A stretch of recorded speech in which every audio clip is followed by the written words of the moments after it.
Chapter 145. A good conversation ended on a sour note.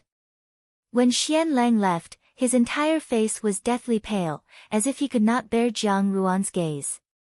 Even when he left, he seemed to be running away in defeat. When he arrived at that person's fu, it was as expected. Although he did not lose his composure, the smile on his face was somewhat stiff.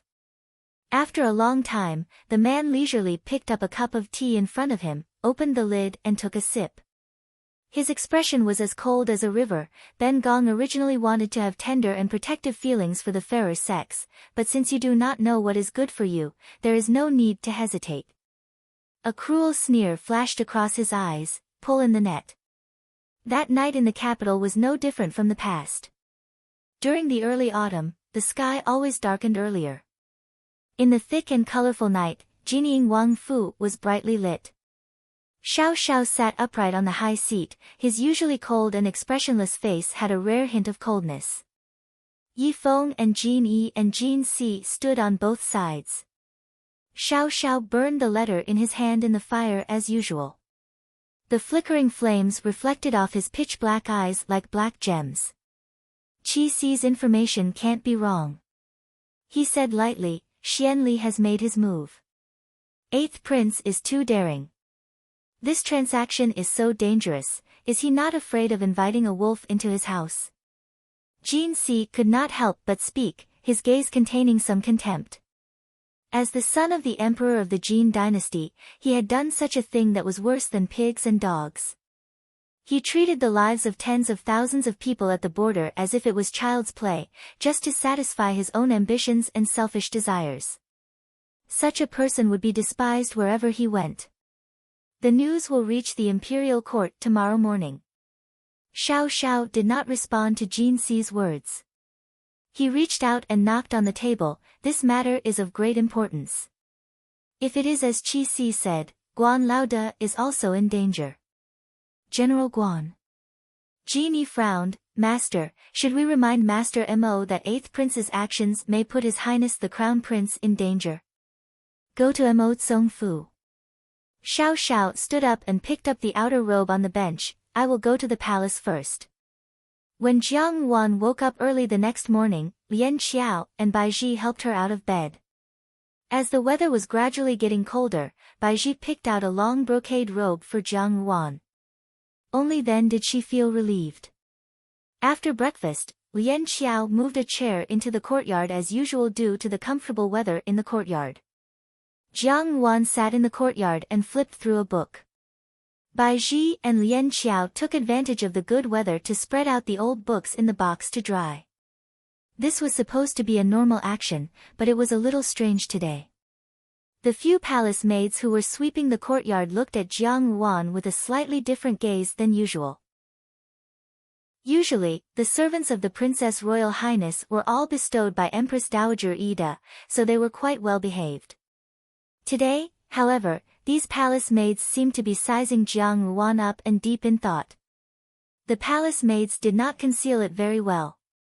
Jiang Wan noticed this and did not make a sound. She continued to do her own thing without batting an eyelid.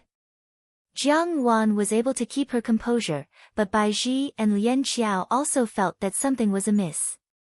Just as they were about to find a palace maid to interrogate, they saw Lu Zhu rushing over with an anxious face. Her expression was very nervous. When she arrived in front of Jiang Wan, she said, Miss, this servant has something to report. Bai Ji understood and waved her hand to dismiss the palace maids who were watching the commotion in the courtyard. She helped Jiang Wan back to the room. After closing the door, without waiting for Jiang Wan to open her mouth to ask, Lu Zhu said, Miss, there is news from the front lines. During the confrontation with Tianjin, the Jin dynasty's army was ambushed.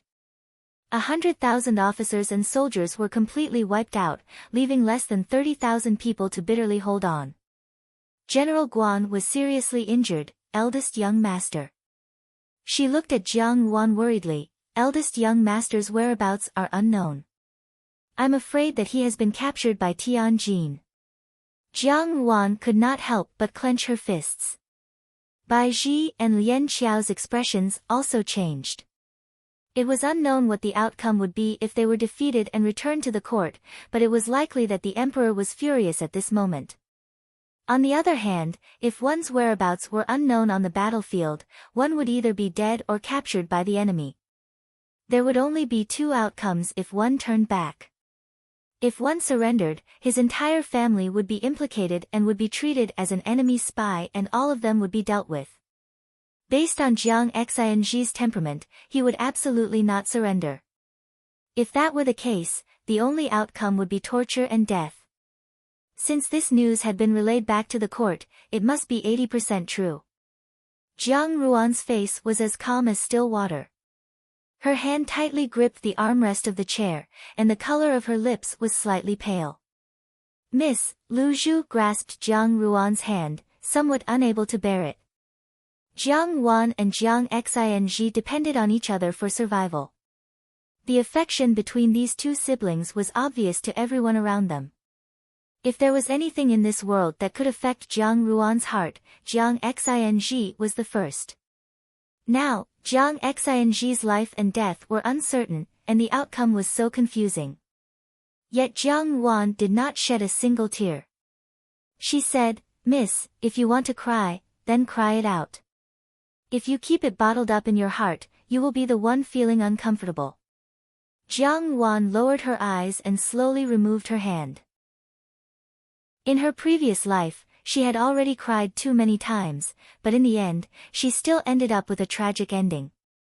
In this life, her great enmity had not been avenged, so what right did she have to cry? She slowly raised her lips into a smile. Her smile was soul-stirring and cruel, like an evil flower that had bloomed from hell. In a flash, white bones appeared, carrying with it a sinister vengeance. Since this is the case, there is no need to wait any longer. In the throne room, 2 rows of ministers were quarreling fiercely. One side insisted on punishing Jiang Xing and Guan Lianghan for incompetence in leading the troops, while the other side insisted that the commander-in-chief was outside and the soldiers were fighting on the front lines. Appeasement was the top priority, and the soldiers should not be bitterly disappointed. Jiang Xing was an upstart in the court, while Guan Lianghan was a tough nut to crack. There were very few people in the court who could speak up for these two, and most of them were upright ministers.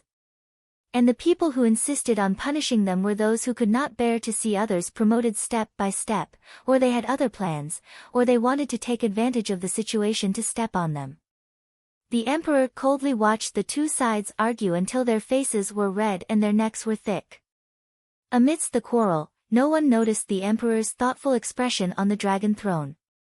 After a moment, the emperor looked at Xianli, who was standing to one side and listening respectfully, and said, "Lao Ba, tell me your opinion on this matter." Xianli stood up and saluted, saying, replying to imperial father's words, "This son believes that General Guan and Deputy General Jiang are both protecting the common people of the great Jin dynasty. Now that the matter is not clear, we cannot act blindly without thinking. Why don't we wait a little longer and see what exactly is going on?" "Your Eighth Highness," Zhao Guang said, "the battlefield is not child's play. Your Eighth Highness can wait, but the soldiers cannot. Once we really understand the ins and outs of the matter, I'm afraid that by the time the dust has settled, it will be difficult to plan again." Zhao Guang had always been a neutral party in the court and did not specifically oppose anyone.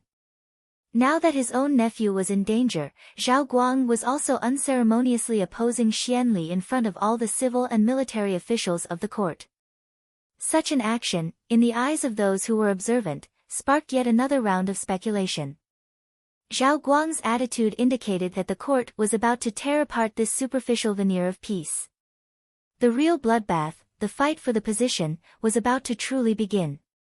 Old General Zhao's words are incorrect. The one who spoke was Minister Chen.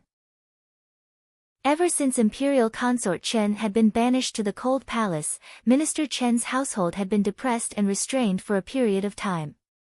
But now, for the first time, he had jumped out and his attitude was clear and unequivocal. He wanted to deal with Jiang Xing. He said, "A country's deputy general has been captured by the enemy. If he has integrity, he should immediately draw his sword and commit suicide. How can he endure the humiliation and seek to live? Now he is enduring the humiliation and seeking to live. If his army's tactical arrangements were leaked, wouldn't it invite disaster? Mo Tsung shook his head. Although Minister Chen's words are reasonable, you also know that there was a general from the previous dynasty who was captured by the enemy. He pretended to surrender and spent a whole 10 years to obtain military intelligence and pass it back to his country.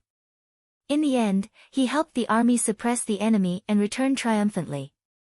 Why can't the great Jin dynasty have such a person? Mo Tsung had always been good at arguing. His words caused Minister Chen's expression to change. He could see that the emperor's attitude was wavering. Minister Chen said anxiously, "But if something happens, who will bear the responsibility?" "Nothing can be discussed." Lu Min, who had been standing silently, also spoke up.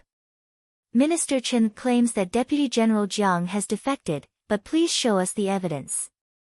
Otherwise, this will be the greatest humiliation to a general." Although Lu Min was a grand tutor, he was also a favorite of the emperor. The emperor admired his straightforward character and would usually listen to his opinions on court matters. Unexpectedly, this grand tutor Lu was clearly on Jiang Xing's side this time. Minister Chen's expression became even more unsightly. Xianli gave Lu Min a deep look. The emperor looked thoughtfully at his officials and asked Xianhua, "Lao Wu, what do you think?" "I am rash. This matter is of great importance. I dare not make a rash decision." Xianhua's answer was watertight. Imperial father is wise and observant. The emperor laughed. His laughter was somewhat frightening to the ears of the crowd. Seeing that the two groups were about to quarrel again, the emperor said gravely, "Since you cannot make a decision, then there is no need to make a decision." The officials looked at each other, not understanding the emperor's intentions. The emperor stood up. Eunuch Li hurried forward to support him and said in a shrill voice, "Your Majesty is not feeling well." After court, after the emperor left, Xianhua walked up to Xianli and stared at him. "Eighth brother moves so quickly. Fifth brother is not slow either." Xianli smiled warmly, like a gentleman. Xianhua slowly clenched his fists and took a deep breath. "Eighth brother wants the 100,000 troops. His thinking is a bit too simple." Xianli shook his head. "The process is hard, but it doesn't matter. As long as you succeed." He left without looking back. When he passed by Lu Min, he gave him a deep look. Mo Tsung walked to Lu Min's side and patted his shoulder. "You have completely offended His Highness today." "Ah." Lu Min was still in a daze. Mo Tsung kindly explained, "You know that Minister Chen is His Highness' maternal grandfather. He is naturally on the same side as His Highness. Today, you did not give Minister Chen face. That is equivalent to slapping His Highness's face. Since we're classmates, I'll give you a word of advice. You have to be careful these days." However, Mo Tsung looked Lu Min up and down. "Speaking of which, you are also very strange. Why did you speak up for Deputy General Jiang?" Although Lu Min was an honest and upright person, he was not an impulsive person. Based on the fact that a commoner like him was able to hold the position of Grand Tutor and had the Emperor's trust, it could be seen that Lu Min was well versed in the ways of officialdom. Moreover, he was able to maintain an ingenious balance, so that he would not lose his heart and would not be framed by others because of his straightforwardness. With Lu Min's temperament, even if he wanted to remonstrate, he would not do it in front of all the civil and military officials. It was rare to see Minister Chen lose face in such a way. But Jiang Xing and Lu Min, a military general and a civil official, had nothing to do with each other. But Xian Li's expression when he looked at Lu Min seemed to have a deeper meaning. Could it be that something else happened that he did not know about? Mo Tsung was still thinking, but Lu Min was slightly startled, as if he had been reminded of something by Mo Tsung's words. He hurriedly bowed to him and said, "I still have some matters to attend to." Many thanks for Mo Darren's reminder. He flicked his sleeves and left. Mo Tsong had not finished speaking when Lu Min left midway, which made him somewhat sullen. Suddenly, he seemed to think of something. He looked around and really did not see that person. He muttered to himself, strange, such a big matter, why didn't third brother attend court? Where did he go? The third brother Xiao that Mo Tsong spoke of was currently in the Palace of Compassionate Peace. When Empress Dowager Ida saw Xiao Xiao, she was clearly startled and immediately stood up from the soft couch. Gugu Yang hurriedly reached out to support her, but Empress Dowager Ida took 2 steps forward, as if she wanted to touch Xiao Xiao, but then suddenly withdrew her hand, looking somewhat at a loss. If outsiders saw this, they would certainly be shocked. They did not know why the usually cold and ruthless Empress Dowager Ida would show such an expression. Ah! Beloved official Xiao, Empress Dowager Ida said, her voice still trembling. You have come to see Aijia, what matter do you have? Unlike Empress Dowager Ida's excited expression, Xiao Xiao's expression was cold and flat, even colder than usual. He said lightly, this humble subject has a request. Speak. Empress Dowager Ida said, if Aijia can do it, I will do my best to do it. This humble and even somewhat flattering attitude caused Gugu Yang to lower her head. Xiao Xiao's expression did not change, but the hand hanging at his side moved slightly. After a long silence, he said, Empress Dowager, please bestow marriage for this humble subject. Bestow marriage? This time, Empress Dowager Ida cried out in surprise. The expression on her face was not clear whether it was joy or shock. She raised her voice and said, you have a sweetheart. Which family's young lady is it? Gugu Yang calmly patted Empress Dowager Ida's hand. Empress Dowager Ida's voice paused and she sat back down on the soft couch. The long ruby armor moved uneasily on the edge of the soft couch, but her gaze towards Xiao Xiao was very gentle. She said, which marriage do you want Aijia to bestow for you? Xiao Xiao lowered his eyes, his body moved slightly, and he slowly knelt down on one knee. This was a courtier's salute to the ruler.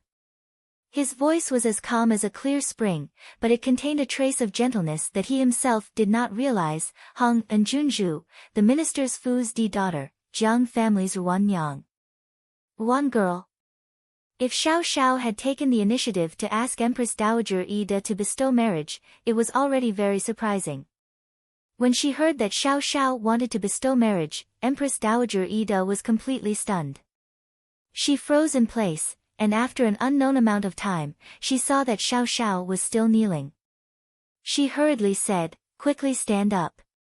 Ruan girl, why do you want to marry Ruan girl? Xiao Xiao stood up and did not conceal anything. He calmly narrated, Hong and Junzhu once saved this humble subject's life. Today, the border is in a state of emergency and Deputy General Zhang's whereabouts are unknown. Hong and Junzhu's position is awkward. There are many people in the palace who want to betroth to this humble subject. Jinying Wangfu will be able to protect her somewhat. His answer was magnanimous, making it difficult to doubt his words. In addition, Xiao Xiao usually did not lie, so Empress Dowager Ida believed his words. Although she did not know what Xiao Xiao meant by saving her life, after listening to Xiao Xiao's words, she still felt that it was a bit absurd. She shouted in a low voice, ridiculous, how can marriage be a child's play? This is not the way to repay a debt of gratitude. Since you value affection and righteousness, Hong and is also Aijia's granddaughter. How can you not protect her in the palace? The harem cannot interfere in politics. Xiao Xiao said indifferently, if the previous court is used as a guide, there are some things that even the Empress Dowager can do nothing about. His Majesty already has the intention to suppress Hong and Junzhu. After a pause, Xiao Xiao said, this humble subject is fond of the Jiang family's Di daughter. Even Gugu Yang, who had struggled in the palace for so many years and never showed her emotions, couldn't help but widen her eyes in surprise. Empress Dowager Ida was also stunned by Xiao Xiao's words, especially the last sentence. She said, you like one girl? Xiao Xiao lowered his eyes, his long eyelashes hiding the emotions in his eyes. Although he was silent, an unnatural blush appeared on his handsome face. At this time, silence was better than words. Seeing this, what else did Empress Dowager Ida not understand? Xiao Xiao's cold and indifferent reputation in the court had long been known to everyone. She had never thought that he would confess his feelings in front of Empress Dowager Ida today. Seeing such a wonderful expression on Xiao Xiao's face, Empress Dowager Ida felt a burst of sadness in her heart. While her emotions were complicated, she couldn't help but think about Xiao Xiao's words. In fact, Xiao Xiao was right. The power in the harem was complicated, and it was so difficult to protect one person. In addition, Jiang Ruan's matter also involved the border. Jiang Xing only had one younger sister. Once there was unrest at the border, others would only make a fuss about Jiang Ruan. She had seen many of these things in the past. Empress Dowager Ida had a reputation, but as the Empress Dowager, she no longer cared about political affairs. The emperor had his own plans. Even if she was his biological mother, his son, who was in a high position, was no longer the young and inexperienced new emperor. If the emperor really wanted to take action against Jiang Ruan, she wouldn't be able to stop him. Although Xiao Xiao's method was reckless, it was very effective. If Xiao Xiao and Jiang Ruan were engaged, then Jiang Ruan would be a person of Jining Wangfu. Even if something really happened to Jiang Xing in the future, Jiang Ruan would no longer be a member of the Jiang family, but a member of the Xiao family. A married woman would not be implicated, so she could be protected. In fact, Empress Dowager Ida was not a pedantic person. In the 3 years that she had been with Jiang Ruan, she had clearly recognized the difference between Jiang Ruan and Princess Yuan Rong. However, Jiang Ruan's temperament and actions were extremely to her liking. If it had been 30 years earlier, Empress Dowager Ida would have even wanted Jiang Ruan to enter the palace as a concubine. Empress Dowager Ida truly liked Jiang Ruan. Moreover, she was Xiao Xiao's sweetheart. Although she was hesitant, Xiao Xiao's temperament was so cold, and Jiang Ruan was not very warm. How could these two be together? After those words, she was relieved. Originally, she thought that Xiao Xiao was simply repaying her kindness, but how could the affection in the young man's eyes be concealed? With just one look, Empress Dowager Ida concluded that Xiao Xiao had long been in love with Jiang Ruan. It was impossible for her to refuse Xiao Xiao's request, no matter what. Empress Dowager Ida smiled, "This child, Ija watched you grow up. In the blink of an eye, it's time for you to get married and start a career." Gugu Yang secretly breathed a sigh of relief, only to hear Empress Dowager Ida continue, "Regarding the bestowal of marriage, Ija will remember this.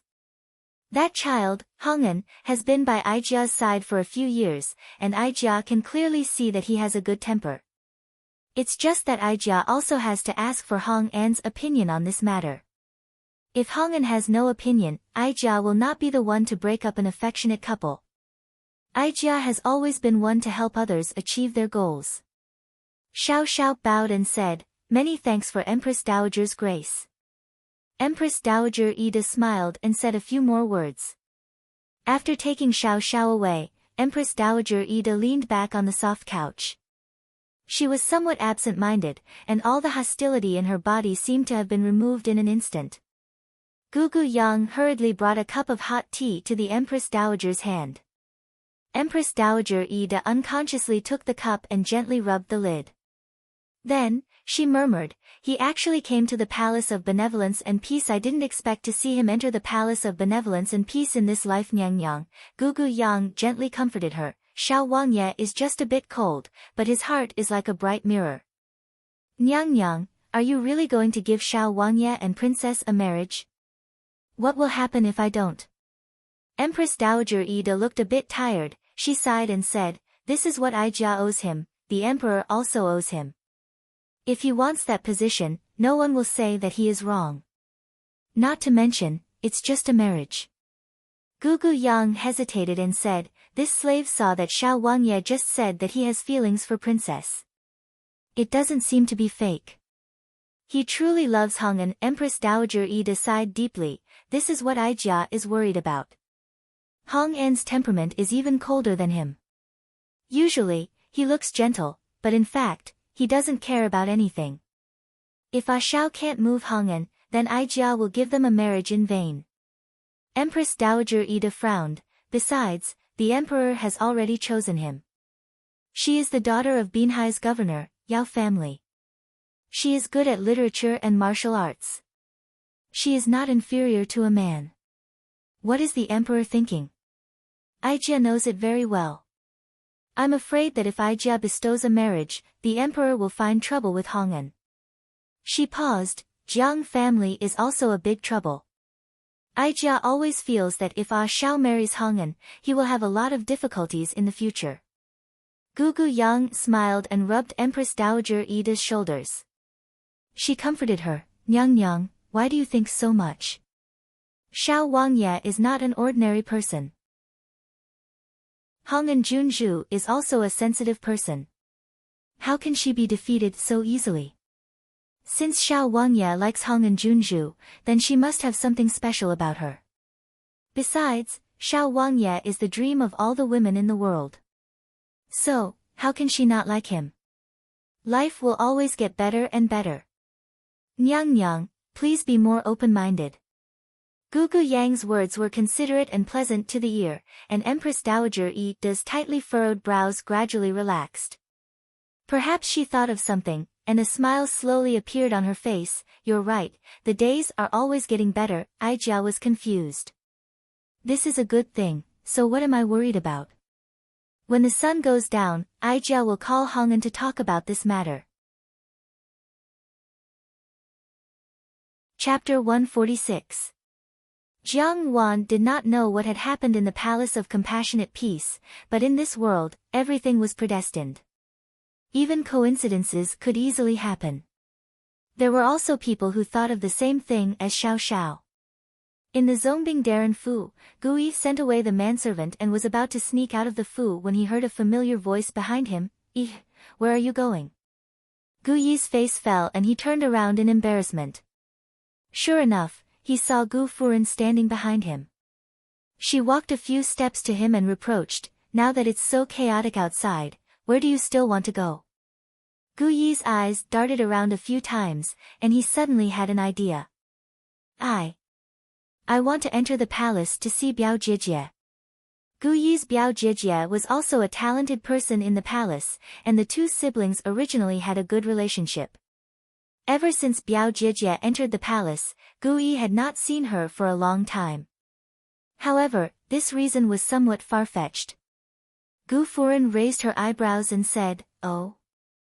Looking for Biao Jijie, isn't it the same as looking for Hong An Junju? Gu Yi was somewhat anxious. She and I are friends. Now that she's in an awkward situation, I can't just ignore her. I just want to show some concern for her. Gu Furen looked at him resentfully. Concern for her?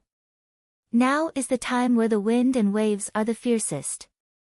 Even if you don't want your life, don't involve the entire Fu.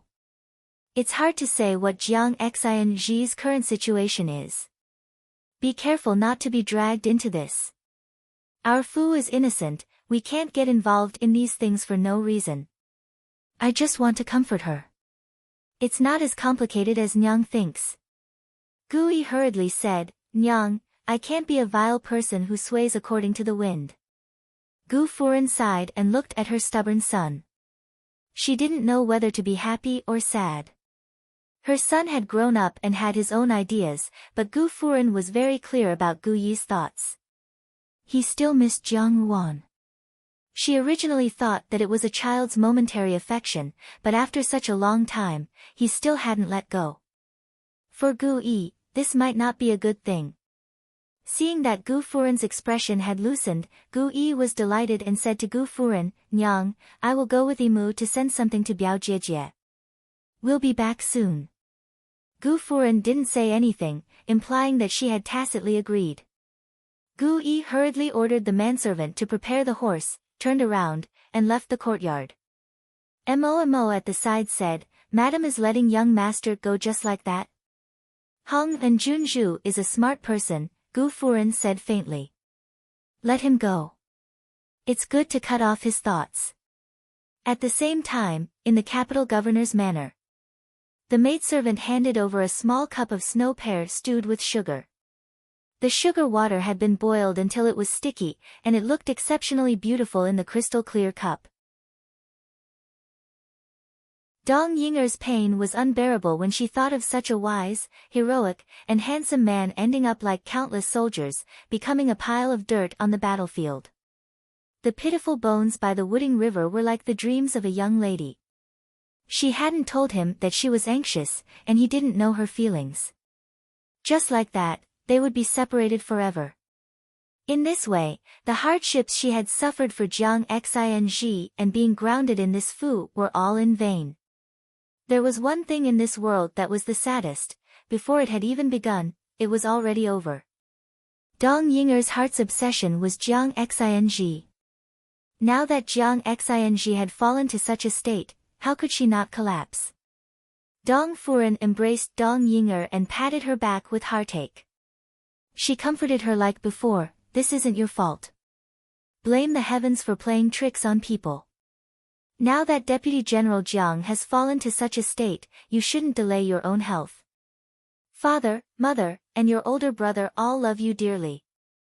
If you get hurt, mother will be distressed. Seeing you in pain, mother's heart also hurts. Mother, Dong Yinger cried bitterly, my heart is so bitter, mother knows that your heart is bitter. Dong Furen hugged Dong Yinger even tighter, how can mother not be bitter? You only know that Deputy General Jiang's army was defeated, but you don't know that the forces in court are becoming more and more complicated. Our Fu originally maintained a neutral position, but Deputy General Jiang's army was defeated. Some things have been put on the table. Our Fu is the chestnut in the fire, and everyone wants to come and take it. Right now, your father and your older brother don't know whether to advance or retreat.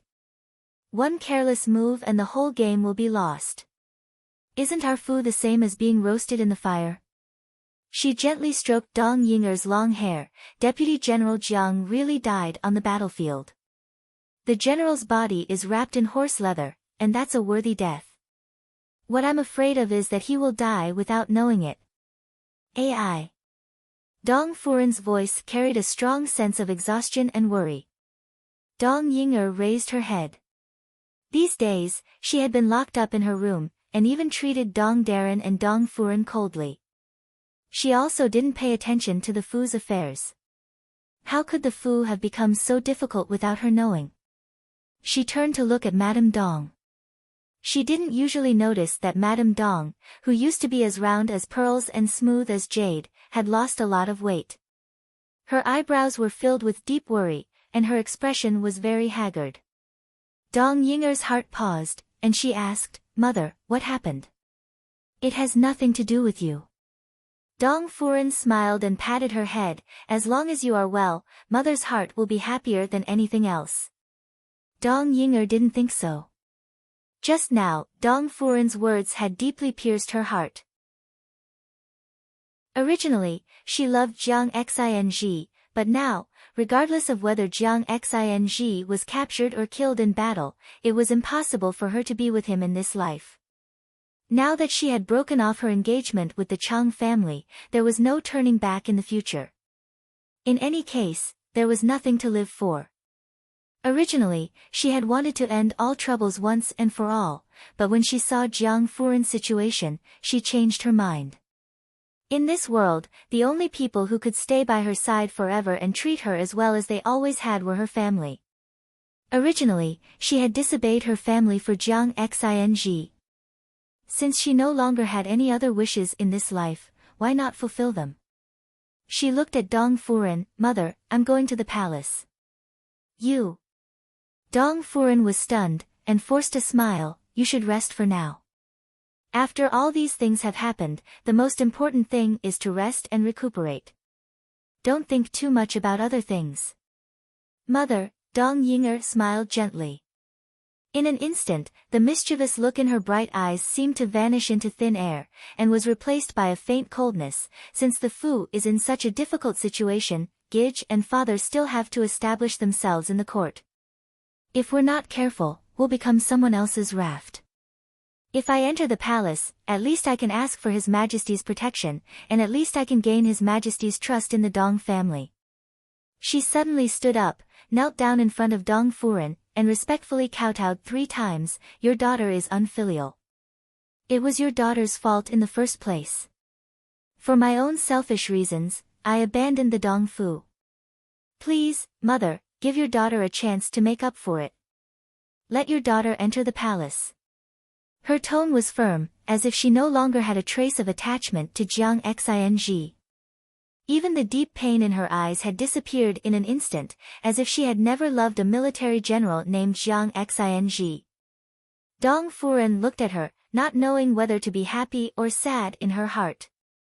A myriad of emotions transformed into a long sigh.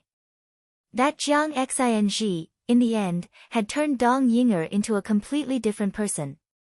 Dong Yinger's life had been rewritten.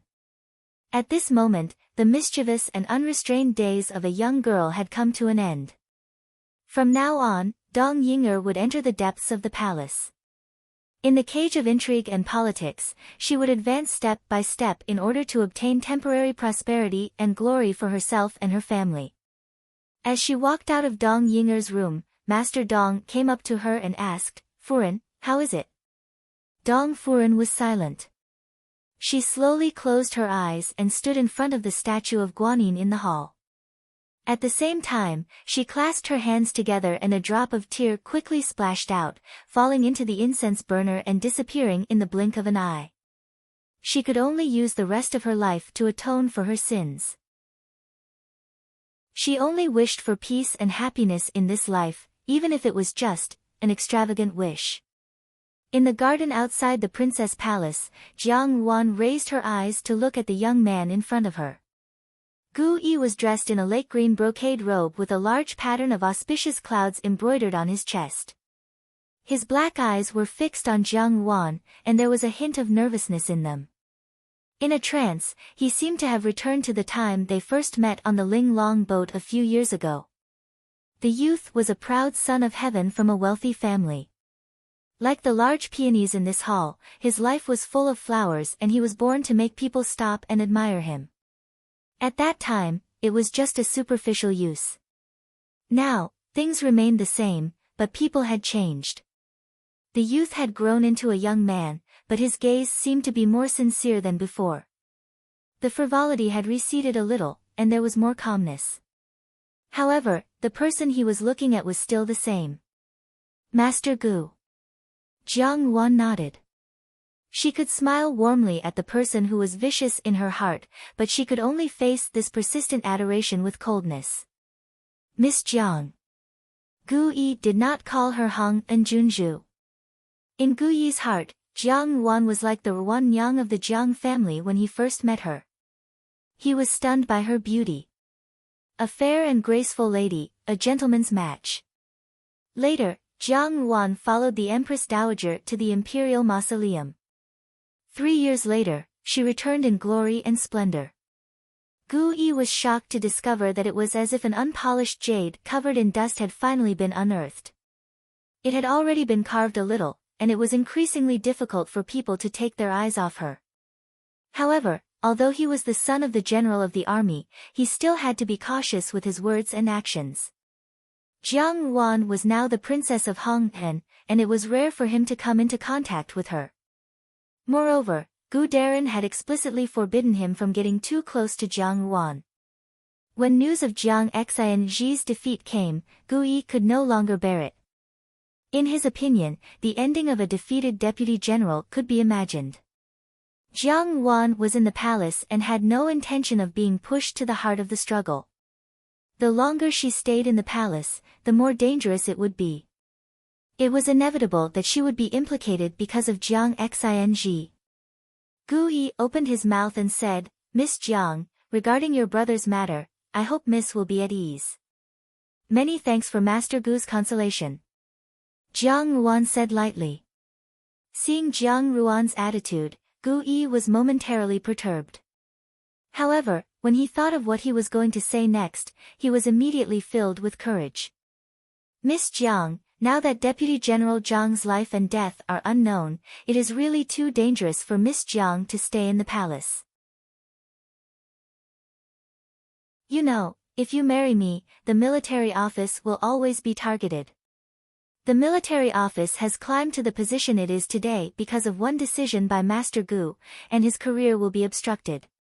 Gu Furen will also be worried because of this. But for a woman, Master Gu, is it really worth it?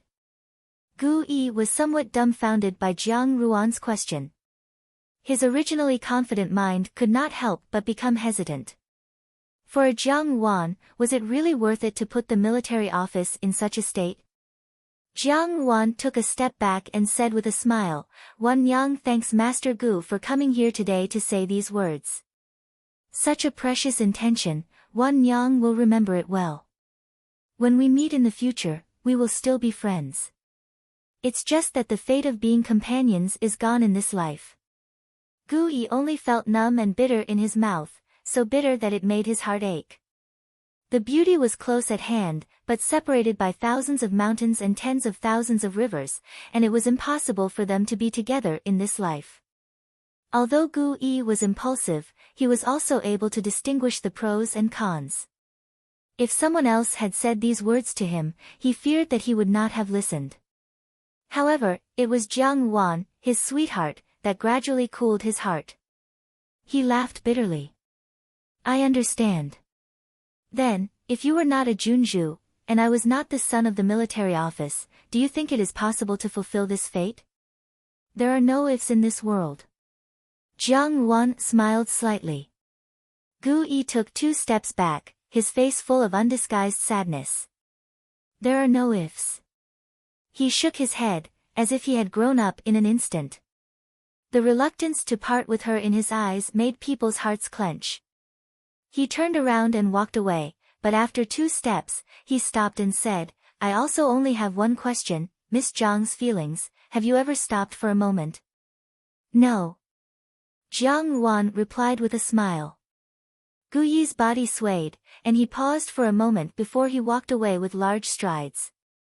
Watching Gu Yi's back disappear, Jiang Ruan lowered her eyes and turned to return to the princess palace. When she turned around, she saw that under the osmanthus tree, a young man dressed in black was quietly looking at her. She did not know how long he had been standing there.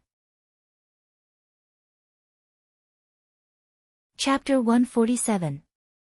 Jiang Ruan was slightly startled and walked to Xiao Xiao's side. "Why are you here? If their statuses are comparable, will you really agree to marry him?" Xiao Xiao did not answer her question, but instead asked an irrelevant question. "Yes." Jiang Ruan said, "If I can be sheltered and have a plot, why not marry into the Gu family? However, the Gu family can't even protect themselves now, so it is not the best plan." Xiao Xiao looked down at her, and a certain emotion flashed in his eyes. "If there is a suitable family, you will marry?" "Why not?" Jiang Ruan asked. Xiao Xiao looked at her for a while, and just when he thought that Jiang Ruan thought he would remain silent, he said, "Then what do you think of me?" Jiang Ruan was stunned.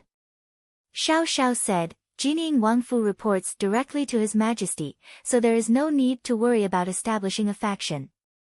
The power is enough to protect you. There are no parents-in-law, no crafty servants. If you enter the Wangfu, you will be the natural master. No one will dare to bully you, and only you will be respected. Is this family satisfactory?" His words were serious, and his black robes were like the auspicious black gold qilin at the entrance of Jining Wangfu in autumn. His eyes were as deep as the stars, and when he looked at people, the starlight was resplendent, like the Milky Way in the 9th heaven, causing people to drown in the vast and boundless starry sky. Such a youth asked, "Is this satisfactory?" This was the dream of countless girls in the great Jin dynasty. At this moment, with such a serious attitude, how could one not be absent-minded? Jiang Ruan was silent for a moment, then said, "You want to marry me, why? You are clear about the situation in the palace, Xiao Xiao said, living in Jining Wangfu will definitely protect you. I don't want anyone to protect me, Jiang Ruan interrupted him, welcoming me into the Fu is just inviting disaster. Xiao Xiao was silent, then asked, what do you want? What do I want? Jiang Ruan repeated in a low voice. Suddenly, she raised her head and smiled. That smile was charming, and it contained a sarcasm that could be carved into the bone. She was clearly dressed in a deep black robe, but it was as if she had stepped out of a sea of fire, and her entire body was covered in flames that would perish together. She enunciated each word clearly. I want those who once owed me a debt of life to come to me with their hearts in front of me, and those who look down on me can only look up at me forever. I want the Purple King to shudder when he sees me, and I want to trample on lovely land. Xiao Xiao looked deeply at the young girl in front of him. This seemed to be the first time that she did not conceal her hatred and hostility in front of him. He had always known that Jiang Wan had a secret in her heart, but now he knew that this secret was not as simple as he had imagined. Each of these words was like a heavy hammer, powerful and resounding. What kind of fortuitous encounter could make her say such treasonous, yet matter-of-fact words? Now you understand. I am a demoness who brings calamity to a nation. Wherever I am, I will bring calamity to that place. You're a demoness who brings disaster to the country, and I'm a traitor. His robe was like the night, and his eyes were like cold stars. The words that came out of his thin lips were so hot that they almost burned people. You two are a perfect match.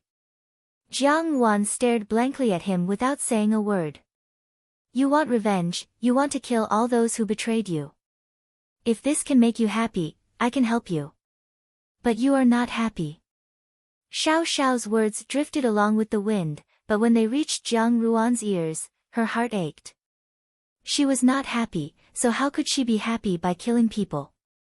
There would come a day when she would lose herself if she indulged in revenge, and her heart that was blinded by hatred would one day turn her into a vengeful machine.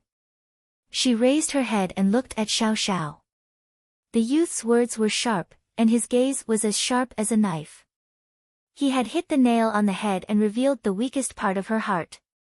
Suddenly, the scene in the throne room of her previous life flashed before her eyes. She had fallen from the 9 steps, and Jiang Quan's cold and indifferent gaze had been directed at her.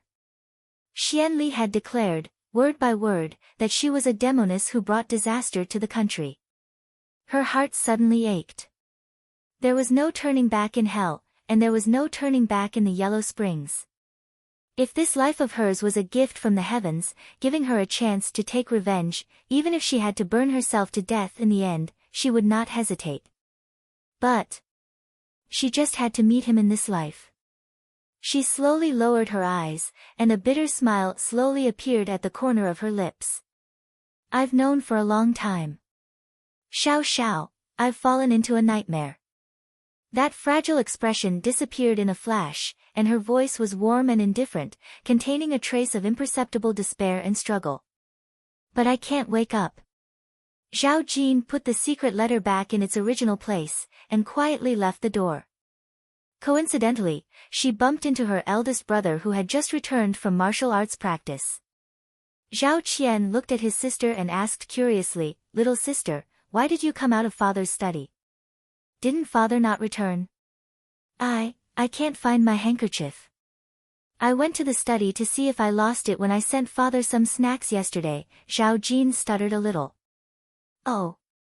Zhao Qian did not suspect anything, and could only smile. You're also a girl, don't be so careless and forgetful all day long. If this goes on, how can you find a good husband?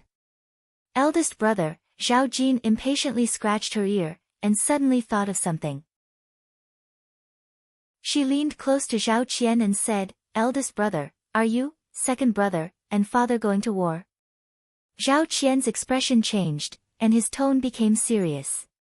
"Where did you hear this from? Why are you so fierce?" Zhao Jin curled her lips, and said nonchalantly, "Isn't there an emergency at the border? The war in Tianjin is so tense, His Majesty will definitely send reinforcements. The general's residence has to avoid arousing suspicion, and General Wu and General Guan are not on good terms. Since we are generals in the residence, we can't run away. Presumptuous, how can you guess His Majesty's intentions so casually? Zhao Qian reprimanded with a straight face, don't say these things outside, or else you'll bring trouble to the residence, and you'll be in for it. Eldest brother. Zhao Jin was not afraid at all. She held Zhao Qian's arm and said fawningly, I won't tell anyone, and you're not an outsider. This is not guessing His Majesty's intentions, but concerned about national affairs. Just tell me, isn't it? If you guys go to war, won't I be the only one left in the residence? It'll be so boring. Zhao Jin was the youngest sister in the family, and her brothers doted on her very much. She spoke like this, and naturally did not take Zhao Qian's warning to heart. Zhao Qian was helpless, but he truly doted on this little sister of his. Moreover, Zhao Jin was fearless, and even if he said this, she would not take it to heart. Unable to withstand Zhao Jin's unforgiving temper, Zhao Qian finally relented and said, you only know how to play. How old are you? Once mother finds a good marriage for you, you'll be someone else's daughter-in-law. Let's see if you still dare to be so lawless. This time, we're going to the border to reinforce. The Tianjin army is extremely cunning, and this trip is very dangerous. I'm afraid father will be leaving in a few days. He glanced at Zhao Jin and said with concern, don't cause any trouble in the residence. Got it. Zhao Jin rolled her eyes and asked tentatively, what's the situation in front of us now? Has Deputy General Jiang really been captured like the rumors say? Is this defeat all because of him? I'm afraid it's most likely, Your Majesty. Zhao Qian suddenly realized something. Seeing Zhao Jin's concerned gaze, he shut his mouth and changed the topic, why are you so concerned about this matter? This concerns our family. As the saying goes, know yourself and know your enemy, and you will never be defeated. Zhao Jin spoke with assurance, naturally, I have to understand it clearly. Zhao Qian found it funny, the one going to the battlefield is not you. Why do you know so much? Without waiting for Zhao Jin to speak again, he said, moreover, this is all confidential and cannot be told to you. He patted Zhao Jin's shoulder, good girl, go back and learn more embroidery from Nanny. Yesterday, Mother said that your embroidery of Mandarin ducks looks like ducks, how can you present it in the future? You'd better keep your wild temper in check. I still have some matters to attend to and will not accompany you. With that, he left first without waiting for Zhao Jin to ask again. Zhao Jin looked at Zhao Qian's back and felt somewhat annoyed. She could only return to the courtyard by herself. Along the way, she heard the servants talking about the emergency at the border. All of them were guessing that the war god, who had been soaring to the top and had a bright future, had now been defeated. It was likely that the best outcome would be to die on the battlefield. Her heart felt suffocated. When she returned to her room, she sent all the servant girls away. Zhao Jin sat in front of the table and casually picked up a military book and spread it on the table. However, she was not in the mood to read it. Her mind was filled with the secret letter that she had just seen in her father's study. The border was in an emergency and the expedition was imminent. The original war god had been defeated in one day and was despised by tens of thousands of people. They only said that he was a traitor. Zhao Jin thought of the heroic and scholarly general that she had seen at the palace banquet. She had not had the time to repay the person for saving her life when the benefactor was imprisoned. As the saying goes, a drop of water must be repaid with a gushing spring. Moreover, the daughter of a military family must value kindness and not be timid. Besides, if she stayed in the Fu, who knows what kind of marriage her mother would be busy all day. Zhao Jin touched the military book in front of her and secretly made a decision in her heart. She did not know what kind of changes this decision would bring to her life.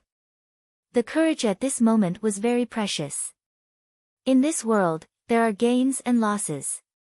If you want to gain something, you must lose something. The giant wheel of fate suddenly turned. Zhao Jin spread open a cloth bag and put the military book on the table inside. In Jinying Wangfu, the account book in Steward Lin's hands was almost crumpled into a ball. He could not help but look into the room. Don't look. Jin Si casually poured a cup of tea for himself. Master is in a bad mood at the moment. If you poke your head around like this, be careful of touching bad luck. What does a little girl like you know? Steward Lin shook his head and said, His Highness is in the prime of his youth. This time, he was rejected by a woman. This is more shameful and angry than sad. At this moment, he must be thinking of a way to save himself. Jin Si followed Steward Lin's gaze and looked inside. He really did not see any shameful and angry expression on the face of the cold and quiet person in the room. He could only shrug his shoulders. Speaking of which, that Hong An royal princess is really quite capable. There is actually a woman who can reject His Highness these days. As Steward Lin spoke, a trace of disbelief flashed across his face. But that's not right. Last time in the Fu, young madam was clearly very vigorous. Why did she shrink back when such a good thing was right in front of her? Could it be that she's putting on a show? Women always need to be coaxed. His Highness must not know how to coax people and scared the lady away. Jin Si was speechless. He raised his head to look at the sky and pretended not to hear Steward Lin's long-winded words. However, Steward Lin could not easily shut his mouth. He stroked his small mustache and sighed. His Highness is good at everything except for his bad temper. When Master was still alive, he was like the young Master now. He was handsome and unrestrained, and his style was unparalleled in the world. At that time, Master was famous throughout the world. No, his reputation had even spread to other countries. He was a handsome man who was praised by everyone. Master's temperament is much more lively than young Master's, especially when it comes to women. Even if there are 10,000 flowers around him, not a single leaf will touch him. When he and Madam got married, many women wanted to drown themselves in the lake. Housekeeper Lin was puzzled. Why is young Master so aloof from women? It's really frightening. Why are you so worried?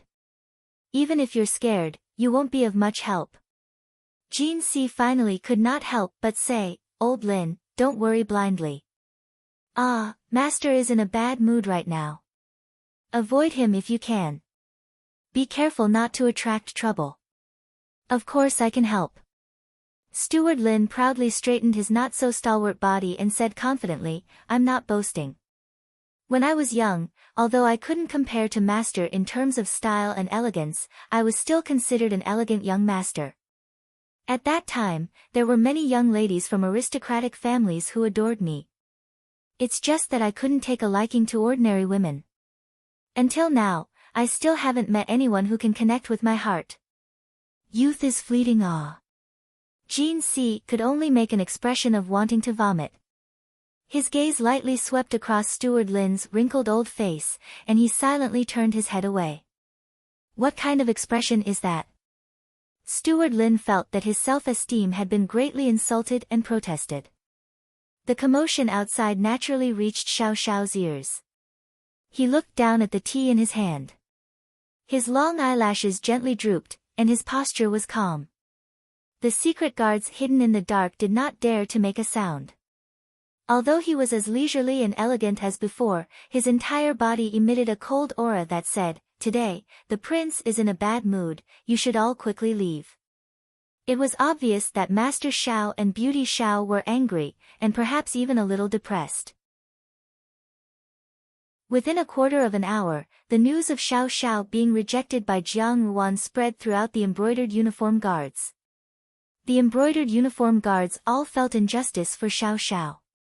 With their own master's talent and appearance, how could Hong and Junju look down on him? No taste. In reality, although Master Xiao was a little unhappy, he did not have the impulse to seek death because of this matter. Although he was very pitiful in the eyes of the embroidered uniform guards, at this moment, Xiao Xiao was thinking about something. The secret guards that he had sent out had already gone to investigate, and the information they obtained was still the same as usual. However, Jiang Ruan's words still rang in his ears. The oath that was filled with hatred, the sarcastic smile, and the secrets and hatred that were hidden deep within. However, they could not find anything. It was as if a hand had completely erased all traces of Jiang Ruan's past. However, Jiang Ruan's past was so simple, as if those traces existed in another world. In this world, there was no love or hate without reason. The Yibao Pavilion had all kinds of information, but they could not find Jiang Ruan's secret. Xiao Xiao frowned slightly. When the embroidered uniform guards saw this, they thought that Xiao Xiao was still unable to get over the rejection of the marriage. Jean Eyre thought about it and finally plucked up the courage to jump down from the beam. Master, young madam may have been frightened. Master does not need to be so depressed. Just say it a few more times and it will be fine. From what I can see, young madam still treats young master somewhat differently. As the saying goes, a good man is not afraid of failure and must try more. It's nothing.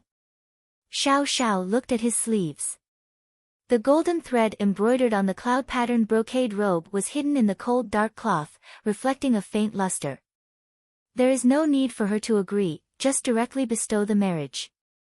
When Steward Lin, who was eavesdropping through the crack in the door, heard these words, he could not help but be moved to tears. Ah, his young master finally had the grace of his old master. A man should be so strong. It made one's heart admire him. In the palace of Compassionate and Peaceful, the fragrance of sandalwood rose in spirals, filling the main hall with a tranquil fragrance that could calm one's impetuous mood. On the bright red soft satin cushion, Empress Dowager Ida's posture was languid, but her eyes were as sharp as a knife. She looked at the gentle young girl sitting on the side, and a trace of deep thought flashed through her expression. Gugu Yang stood silently to one side, and the atmosphere in the main hall was somewhat strange. Hong'an, I'm here to ask for your opinion. Are you willing or not? Just now, the words had been very clear. Bestowing Jiang Ruan to Jinying Wang as his official consort, with Jiang Ruan's background, was already considered to be climbing up the social ladder. Xiao Xiao held great military power and was deeply trusted by the emperor. It could even be said that he was more noble than the princes. Moreover, his appearance was not bad, his bearing was outstanding, and he excelled in both literary and military strategies. Wherever he went, he would be the moon surrounded by stars. Although Jiang Ruan was now a Junju, it was just an empty title. The Jiang family behind her was now on the decline, and the Zhao family was her maternal family. Jiang Ruan looked at Empress Dowager Ida. Empress Dowager Ida's brows were still as gentle as before, but her gaze was fierce. Although her tone was that of discussion, in the end, there was no room for her to choose. She lowered her eyes and was silent in her heart.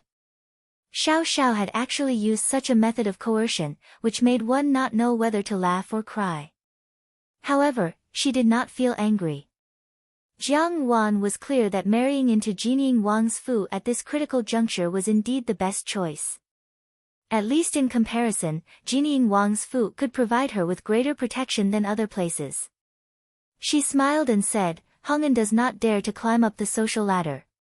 It is all up to Imperial Grandmother to decide. However, I am afraid that this engagement will bring trouble to Jinying Wang's fu. Gugu lightly breathed a sigh of relief. Empress Dowager Ida's eyes flashed, and she looked at Jiang Ruan with a satisfied expression. You don't have to worry about this. If Jiang Ruan had shown the slightest bit of displeasure, she would not have agreed to this marriage. Even if Xiao Xiao's opinion was important, if this marriage was not a good one, she would not carelessly act as a matchmaker. She had also lived through her youth, and knowing that Jiang Ruan was not completely unmoved.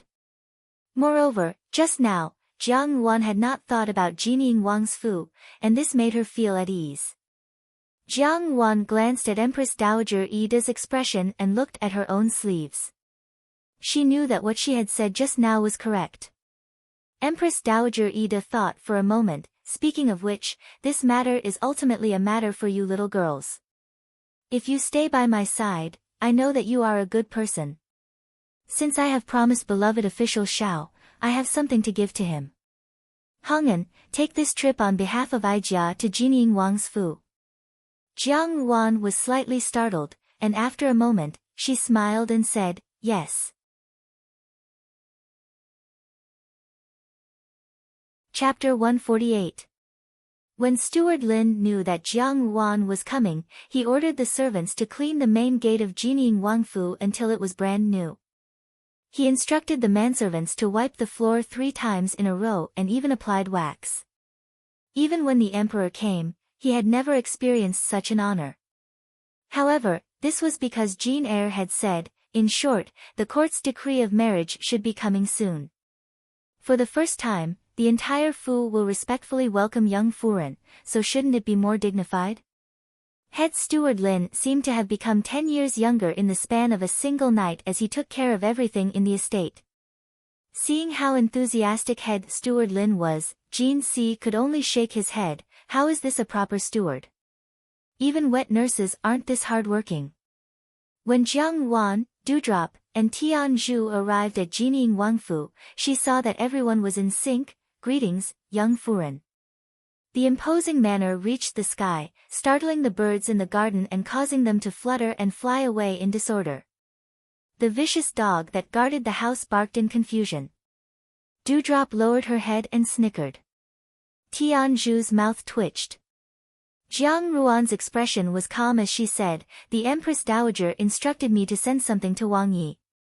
It was as if the person who had just called out, young Furen, was not her. The manservants and maids of Jinying Wangfu were all stupefied by the shock of the future young madam's unwavering attitude.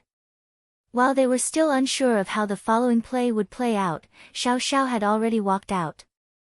Without even looking at Steward Lin and the others, he said to Jiang Ruan, follow me. Without saying a word, he pulled her into the Fu. The manservants and servants in the Fu consciously scattered like birds and beasts. Jiang Ruan blindly followed behind Xiao Xiao. The last time she had come, the situation had been hurried and she had not carefully looked at the scenery in the Fu. At this moment, when she looked carefully, she felt that the scenery was very similar to Xiao Xiao. Black stone and white water, as cold as ever. However, the trees were lush and scattered in a picturesque manner, giving it a unique elegance. The tailoring was free and unrestrained, and even somewhat casual. Compared to the flowers and plants that the Furens and Yinyangs in the Jiangfu meticulously tended to in their courtyards, this simple scenery seemed to move her heart more easily.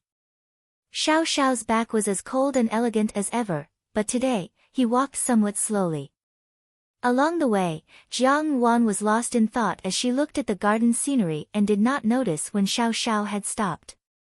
She accidentally bumped into Xiao Xiao's back. When Xiao Xiao turned his head, he saw Jiang Wan rubbing her temples. He was tall, his hands were long, and his legs were long. Jiang Wan only reached his chest. It was rare to see her make such a mistake. Her action of rubbing her forehead reminded Xiao Xiao of the Sika deer cub he raised in the back mountain when he was apprenticed to Jia Nan Mountain. He couldn't help but want to touch its head. As a matter of fact, Xiao Xiao had indeed done so. The feeling of the furry touch on the palm of his hand suddenly made his previously somewhat unhappy mood clear up in a flash. When he looked down, he met Jiang Ruan's somewhat dazed gaze. He coughed lightly and retracted his hand as if nothing had happened. The Empress Dowager has decided to bestow marriage. Jiang Ruan went straight to the point.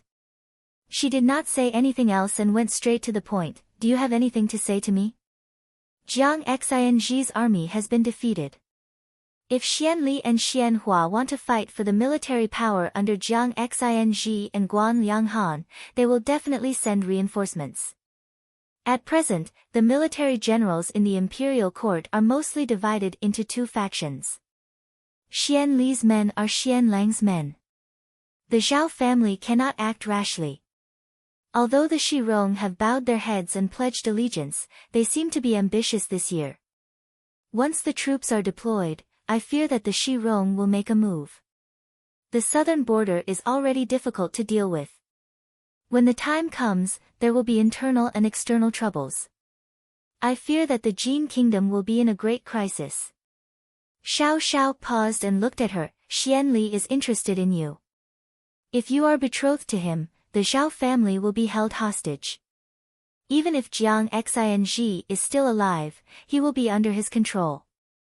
If the wind doesn't go in the right direction, the only person who will be pushed out will be you. His gaze was as black as ink as he said faintly, your situation is very difficult. I want to protect you. Xiao Xiao, do you not understand what I am saying? Jiang Wan said, I don't want protection, I want revenge. I will help you. Xiao Xiao said. You are not afraid that I am a demoness who brings calamity to the country. Jiang Wan smiled lightly. I owe you a life. Now, this life is yours. Xiao Xiao's tone was solemn, I will not stop you. Is this how you repay other people for saving your life? Jiang Wan asked, you agree to marry whoever saves you? You are the first. The youth's eyes were like a painting. His posture was cold and clear, but it seemed to be affectionate. His eyes contained a little indulgence that even he himself did not know. Like the sweet dew of spring rain, he said in a slightly hoarse voice, only you. Lu Zhu stood outside the pavilion and looked at the two people talking from afar. She was so worried that she pulled out more than 10 strands of hair. Can it be done? A figure suddenly appeared in front of her, hanging upside down from the beam. Lu Zhu was caught off guard and jumped in fright. She screamed, but she saw that person quickly turn around and stand in front of her. Without thinking, he reached out to cover her mouth. Shu, lower your voice, don't disturb master. Lu Zhu looked at Jin Er in front of her with hatred and said angrily, lecher. Only then did Jin Er let go of her. What lecher? This master is valiant, heroic, and elegant.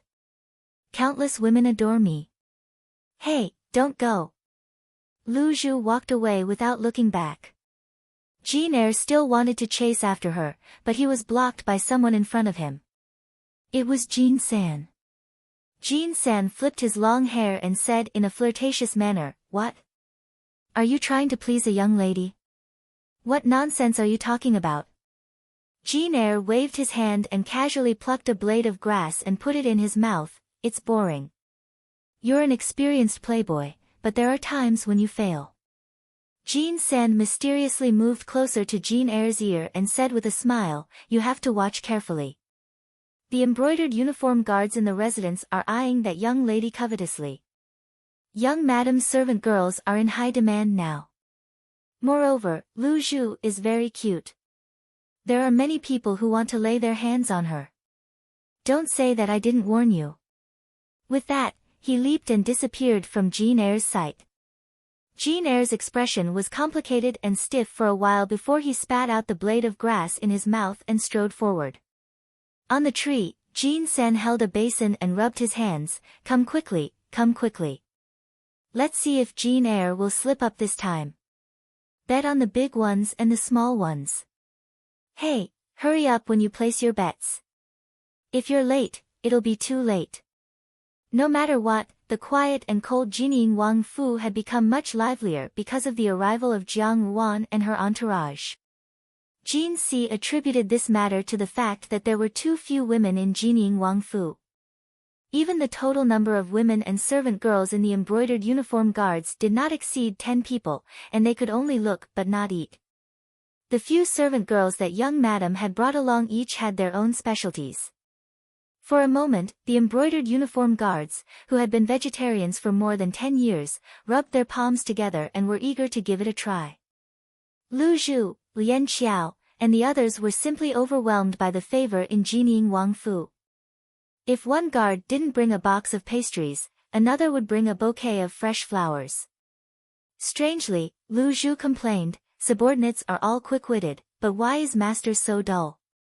Although master was dull, in the end, she could not withstand a group of lively and enthusiastic subordinates. For example, on this night, Jiang Wan was supposed to go back, but as soon as she stepped out of the door, she heard Steward Lin shout exaggeratedly, God damn it, who damaged young madam's carriage? Oh, this horse seems to have eaten something bad. The heavens have pity on it, hurry and find a veterinarian to take a look at the horse. After saying this, he ran over to apologize to Jiang Wan with an apologetic face, Young madam, I am really sorry, that carriage is damaged. There are no other carriages in our fu, and this horse also needs to rest. Moreover, young madam, look at the weather is definitely going to change. If there is a heavy rain and the road is slippery, what if there is an accident? Ah, Pei, this old servant is talking nonsense, how could there be an accident? However, it's better to be safe, isn't it? Lu Zhu listened to Steward Lin's rambling, speechless. Why did this horse have to eat something bad at this critical juncture? The Grand Jining Wang Fu did not even have a carriage, wasn't that a joke? Moreover, with this weather, the moon was bright and the stars were sparse, how could there be any signs of a change in the weather? This Steward Lin's intentions were really too obvious. However, Lu Zhu was still quite satisfied with Steward Lin's actions. At least, it showed that Jining Wang Fu still valued her miss, right? Immediately, she followed Steward Lin's words and said, That's right, miss, it's already late at night, I'm afraid the road is not safe. It was clearly evening, how could it be late at night? Bai Ji and Lian Qiao listened to Lu Zhu's nonsense and simply pretended not to know. Finally, it was Tian Zhu who walked over with a solemn face and said to Jiang Wan, Miss, the Empress Dowager has sent an imperial edict from the palace, saying that it's late tonight, so Miss can rest in Jining Wang Fu. She even brought up the Empress Dowager, did she even care about her reputation? Fortunately, although she rested in Jining Wang Fu, she did not see Xiao Xiao for the whole night, which saved her a lot of embarrassment. However, Lu Zhu was disappointed. She felt that on such a rare night, Xiao Xiao was actually not around, which was really disappointing. The entire Jining Wang Fu, on the other hand, was very respectful towards Jiang Wan. The marriage document had not yet been issued, yet they all regarded Jiang Wan as young madam. Jiang Wan naturally accepted it without being surprised by the favor or disgrace. However, only she herself knew what she felt in her heart. That night, all the servants of Jining Wang Fu retreated, but Jiang Wan did not feel the slightest bit sleepy. She let Lu Zhu light the oil lamp, and her mind was filled with a myriad of thoughts. She simply went to find a lantern, put on her coat, and wanted to walk around the fu. It was almost mid-autumn, and the moon was bright and round. Jiang Wan carried the lantern and only took Lu Zhu with her. Both of them were preoccupied with their thoughts, so they did not pay attention to the road under their feet. They casually walked and walked until they reached the pavilion by the lake.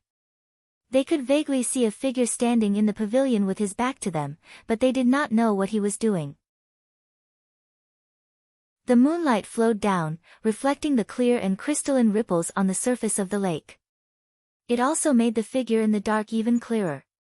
Looking closely, it was Xiao Xiao. Jiang Wan thought for a moment, then said to Lu Zhu, You stay here. She carried the lantern and went forward. The person in the pavilion heard the movement behind him and turned around. When he saw that it was Jiang Wan, he was slightly surprised and said, Why aren't you resting? Jiang Ruan's gaze fell on the table. There was a jade pot, but on top of it were 3 wine cups.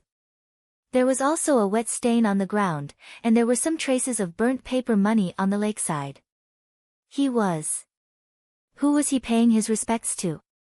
Xiao Xiao sat down in the pavilion. Jiang Wan was sensitive enough to perceive that Xiao Xiao's mood was somewhat abnormal. She did not know if it was her misconception, but Xiao Xiao's expression unexpectedly carried a bit of hostility that was not usually present. All along, when Xiao Xiao appeared in front of everyone, he was quiet and cold. In Jiang Ruan's view, there were times when Xiao Xiao was even gentle and adorable. Such an obvious hostility seemed to coat his entire person with a layer of chill, causing fear to grow in people's hearts. The people he was paying his respects to should be people who were very important to him. If there were 2 wine cups, then there were 2 people. However, the memorial day of the old Jinying Wang and Jinying Wangfei was in winter, not now. Jiang Wan pondered in her heart. She picked up the wine pot on the table and weighed it. There was only half of the wine left, and he had also drunk quite a bit. Xiao Xiao suddenly opened his mouth and said, "I have already asked His Majesty for an expedition." Jiang Wan abruptly turned her head to look at him, but Xiao Xiao was staring at the moon in the lake. The moon was big and round, and the moonlight was hazy. It mischievously skipped over his elegant nose, tightly pursed lips, and skipped over his well-defined chin. Finally, it fell into a pair of deep and cold eyes. As the moonlight entered his eyes, perhaps because he had drunk some wine, Xiao Xiao's voice was low and hoarse. 300,000 genie guards, withdraw 100,000 and follow me to Tianjin. He slowly turned his head and looked at Jiang Wan. Jiang Xing will be fine. Why do you have to do this? Jiang Wan looked at the lake. You should not have gotten involved in the affairs of the imperial court. You can also stay out of this matter. It is only a matter of time before we break off our relationship with the southern frontier, Xiao Xiao said. It is not entirely because of you. Jiang Wan was speechless. Just as she turned her head to continue to look at the lake, she felt her hand being pulled by someone. Someone forcefully tugged at her, and the strength was just right, causing her to fall into Xiao Xiao's embrace. Looking down, she saw that she was sitting on Xiao Xiao's thigh. In the distance, there seemed to be the sound of someone drawing in a low breath. Jiang Wan wanted to get up, but Xiao Xiao's strength was very ingenious. It was not enough to hurt her, but it also made her unable to move. Sitting on someone else's thigh like this was something that had never happened before in her previous life. However, Jiang Wan was no longer a hot-tempered young girl, and she would not make a fuss about nothing. She just stared at him without saying a word. Xiao Xiao looked at her appearance, and his lips raised into a smile. With this smile, the moonlight in the courtyard flowed into his eyes. His lips were red, his teeth were white, and he was beautiful beyond compare. This young man, who was born to be an absolute beauty, unconsciously carried a sense of temptation, but it also seemed to contain a trace of sorrow and imperceptible pain. Jiang Wan was slightly absent-minded when she felt her lips and teeth become cold. The clear fragrance of wine assaulted her nostrils, and the strong scent of a man gently covered her lips. She was startled, and before she could react, she felt someone supporting her head and deepening the kiss. Her lips were as cold as his, but the kiss was gentle and firm. He licked the tip of her tongue and pearly white teeth, and the warm fragrance of wine swept over, bringing with it an unfamiliar touch. It made people fear, but they did not know how to let go. After the kiss, Xiao Xiao released her. However, before Jiang Wan could stand up from his thigh, Xiao Xiao pulled her into his embrace, and resting his chin on the top of her head, he said faintly, "Now, you are my Wangfei." Jiang Wan was locked in his embrace, so she could not see Xiao Xiao's current expression.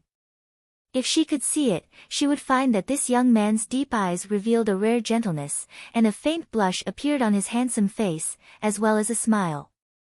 No matter how intoxicating the moonlight was, it could not compare to the splendor of that pair of clear, cold, and deep eyes. Only when the young girl was in his embrace like this, could he clearly feel that the body in his embrace was thin, as if a gust of wind could blow it away. However, Xiao Xiao knew that it was this thin body that could shake the deepest foundation of the great Jin dynasty. In the past 20 years, Xiao Xiao had never felt this way. In fact, every year on this day, the past would take root in his heart, and within it, there would be huge waves, almost causing him to lose control. He was young and mature, and his temperament was calm and low-key. He was born with good looks and a good mind. Even though his family had suddenly met with great changes, he had adjusted his mentality in the shortest time possible, and outsiders only knew that he was in the limelight. However, in this world, there was nothing that could be accomplished overnight. The pain hidden in the depths of his heart slowly subsided, almost isolating him from the world of mortals.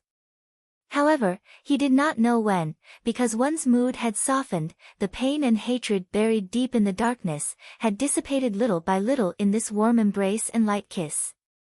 How fortunate, a person's life had lasted for 100 years, but it was only a moment of loneliness. Hope, which she thought would never come, was now in her arms. Feeling the embrace tighten, Jiang Ruan was slightly startled. Her muddled mind gradually sobered up. She did not know if it was because of the remnants of the strong alcohol in Xiao Xiao's mouth, but for a moment, she did not react. Until now, when these firm and overbearing words came out of the young man's mouth, she did not know how to respond. Xiao Xiao was indeed not himself today. Jiang Ruan pondered, but she did not know if it was because of the person he was paying respects to. However, was his current behavior because he was drunk? Xiao Xiao had taken advantage of her time and time again, so if Jiang Ruan were to make an expression of anger out of shame, it would seem pretentious. However, at this moment, her heart was in a mess and she could not think properly. Thinking that Xiao Xiao was drunk and heartbroken, she sighed in her heart. For the time being, she decided to be a wooden stake and let him hug her. It was good to calm down. Jiang Ruan herself did not know what this tacit agreement meant. In this life, although she did not care much about these matters between men and women, in the end, she would not fall into the hands of others. If it had been someone else, how could they have taken advantage of her with a clear conscience? However, if it had been Xiao Xiao, his angry words would have seemed superfluous. She thought about it again and again, but in the end, she was still somewhat discouraged. Xiao Xiao hugged her very tightly, so tightly that she could not break free. She could not see the other's expression at this moment, and she did not know what mood Xiao Xiao was in when he hugged her. There seemed to be a lingering warmth on her lips. Jiang Ruan's gaze paused, and her fair cheeks quietly blushed. She took a deep breath and said coldly, "Xiao Xiao, since you are drunk, I will also pretend that you are awake. I will not refuse the Empress Dowager's bestowal of marriage. After entering Jining Wangfu, we are on the same boat." After a pause, she said, "Since you also do not like Xianli very much, how about I get rid of him for you?" She was always unwilling to suffer the slightest loss.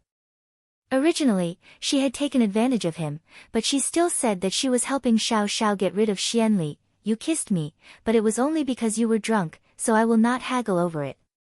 When she said this, her expression was magnanimous and magnanimous. However, she did not know that the person holding her in his arms slightly raised his eyebrows. His eyes moved, and there was an indescribable romantic charm. And she probably did not know that the men of the Xiao family would never get drunk even after 1,000 cups.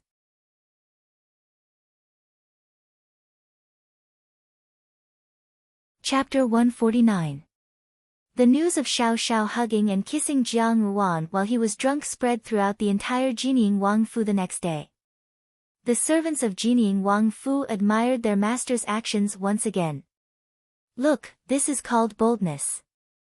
Although everyone was well aware that they had never seen Xiao Xiao drunk after living for so many years, they all thought that His Highness really amazed the world with a single brilliant feat. Jiang Ruan, on the other hand, did not know when Xiao Xiao had fallen asleep last night. Jiang Ruan had asked Tian Zhu to come over and help Xiao Xiao to his room to rest. A multitude of thoughts ran through her mind that night, and she had not been able to sleep well. When she left Jining Wangfu the next day, there were faint dark circles under her eyes. After leaving Jining Wangfu, she did not return to the palace. After some thought, she ordered the coachman to turn the horse around and return to the Jiangfu. Now that Jiang Xing's matter was known throughout the city, it was impossible for the Jiangfu not to have received the news. Coincidentally, she also wanted to see if the net she had cast had any results. In the Jiangfu, Jiang Quan was in the fu today, which was a rare occurrence. In the study, Jiang Chao sat opposite Jiang Quan with a somewhat solemn expression. "You said that His 8th Highness wants to marry Wanyang." Jiang Quan frowned. Why would His 8th Highness have such thoughts? If it was about marrying Jiang Su, Jiang Quan's heart would still be a little warmer, and he might even be looking forward to it. Now that he heard that Xian Li wanted to marry Jiang Yuan, Jiang Quan's heart was beating like a drum. A trace of imperceptible gloominess flashed across Jiang Chao's eyes. His Highness indeed has such intentions. Then what about Su? Jiang Quan's expression was not worried. She has also reached the age of marriage. Earlier, His Eighth Highness also tacitly approved of the matter with Su. Su has not yet been engaged. How could she suddenly be changed? As he said this, Jiang Quan's words revealed his dissatisfaction with Xian Li. A few years ago, the Jiang family intended to tie themselves together with the Eighth Prince, so they had intentionally or unintentionally probed Xian Li's intentions. The Jiang family only had 2 daughters, and in terms of love, Jiang Quan naturally doted on Jiang Su more, so it was reasonable for him to want Jiang Su to be Xian Li's imperial consort. Because of this idea, Jiang Su's marriage had not been decided. Now, it had been delayed until now. If it were to be delayed for a few more years, she would become an old lady. Originally, she had thought that it was a done deal. At the very least, based on her relationship with Xiahou Fu, she could become a side fei. But now, how did it suddenly become Jiang Yuan?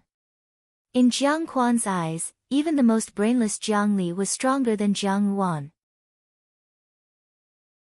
He did not know why, but Jiang Quan always had a kind of unknown fear towards this elder daughter of his who always smiled warmly.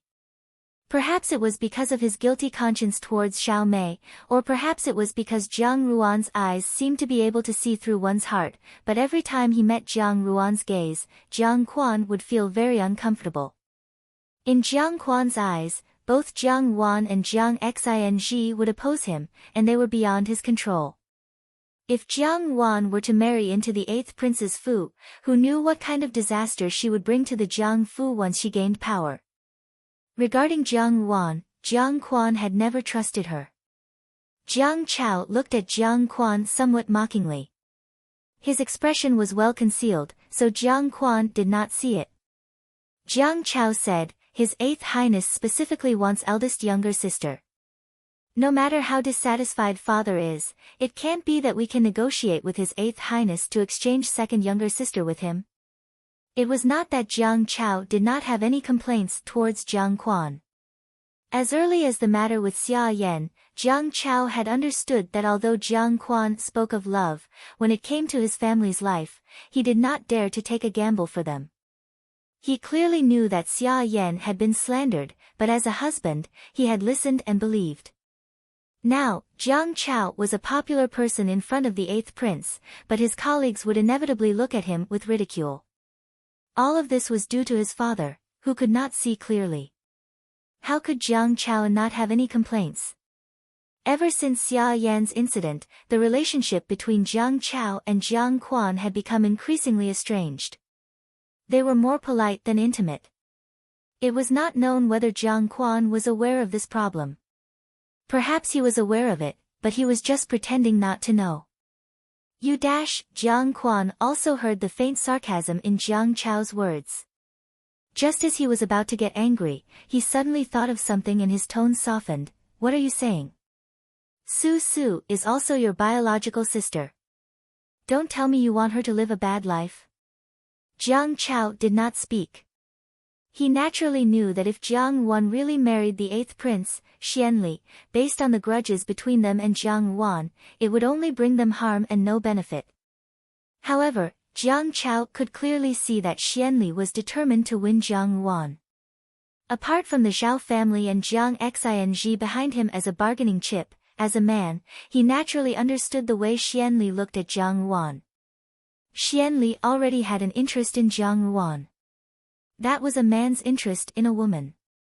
Jiang Chao smiled slightly. Father, there is no need to worry so much.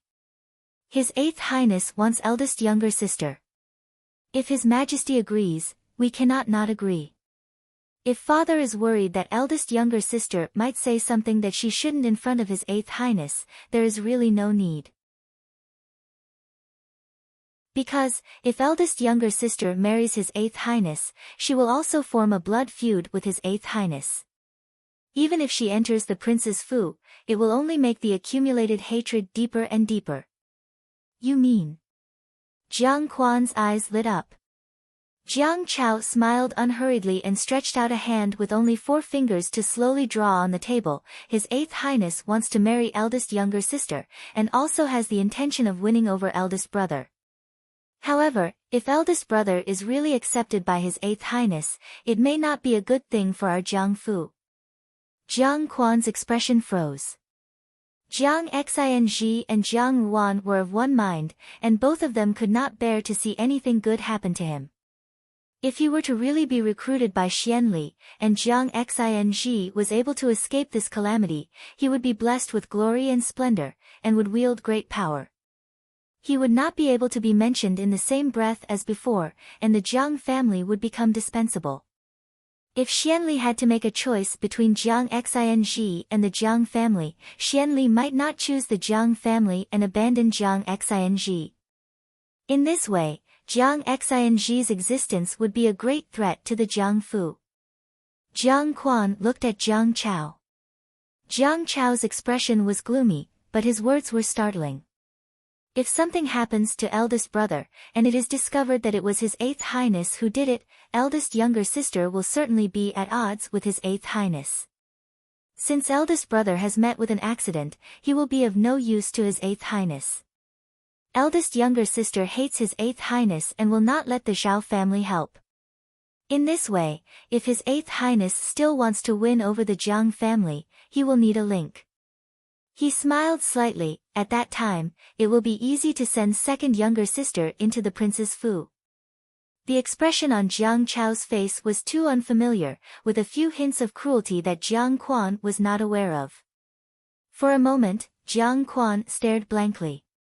After a moment, he regained his composure and said, "You say it lightly, but how will you let something happen to him? Moreover, even His 8th Highness has been included in this matter. This is not appropriate." Jiang Chao was somewhat contemptuous of Jiang Quan's words. He disdained the weakness in his father's bones. If one was always overcautious and indecisive, how could one have a good future? Besides, he already had a plan in mind for this matter. Whether Jiang Quan agreed or not, it would be the same. Thinking of this, Jiang Chao felt that wasting time with Jiang Quan here was a dull and uninteresting matter, so he casually said a few perfunctory words. Jiang Quan saw that his son was absent-minded. Although he was somewhat angry in his heart, he also knew that this son of his was Xian Li's trusted aide. He could neither beat nor scold him, so he could only let him be. After speaking with him for a short while, he let Jiang Chao go back first. The carriage stopped outside the Jiang Fu's gates. The guard at the gate opened the gates, and Jiang Ruan and the others walked in. As usual, they welcomed them, but their gazes were always somewhat sizing them up. Needless to say, it was obvious that they wanted to see how long she, as a Junju, could be complacent for. When Jiang Ruan had been conferred the title of Junju, although her status was high, the one who called the shots in the fu was still Jiang Quan. The servants would not offend Jiang Quan in order to curry favor with Jiang Ruan. Now that Jiang Xing had met with a mishap, according to the current situation, it was only a matter of time before Jiang Ruan, the Hong and Junju, met with misfortune. Many of the retainers secretly rejoiced that they had made the right judgment in the beginning, and had not rushed to curry favor with eldest Mississippi, otherwise, they would not have been able to obtain anything good today. Originally, every time Jiang Ruan returned from the palace, Hong Ying would always come to welcome her. But today, the one who came out to welcome her was eldest Yang, who was dressed in plain clothes. Eldest Yang said to Jiang Ruan apologetically, "Eldest Miss, I am sorry. Fifth Yang's health is heavy, and it seems that she is about to give birth soon. It is becoming more and more difficult for her to move around. I hope that eldest Miss will be more forgiving." Baiji frowned, while Lian Xiao pursed her lips. Originally, before the incident, they had been very diligent in walking around. Those who did not know would have thought that they were mother and daughter. Now, seeing that the situation was not right, they had distanced themselves from each other, for fear of bringing trouble upon themselves. No wonder it was said that prostitutes were heartless, and actors had no righteousness. This woman who was born in a brothel, no matter how much she pretended to be virtuous, in the end, she could not hide her nature of changing the direction of the wind. But now that she had said so, what else could she do? Jiang Wan smiled and said, "It's all right." Yin Yang had no other choice. If little brother was injured, I would also feel guilty. Eldest Yin Yang smiled even more warmly. Jiang Wan glanced at her and said, "Now that fifth Yin Yang's health is heavy, I think that the matter of managing the household is not as good as you wish. These days, it has been hard on eldest Yin Yang. This lowly concubine does not dare to claim credit. Eldest Yin Yang was as modest as ever, I only helped out." As Jiang Wan walked, she said, "Yin Yang is too modest." Eldest Yin Yang waved her hands again and again, and only when they reached the entrance of Ruanju did eldest Yin Yang leave with a smile. After eldest Yin Yang left, Lu Zhu could not help but say, "Miss, fifth Yin Yang is clearly making things difficult for Mississippi."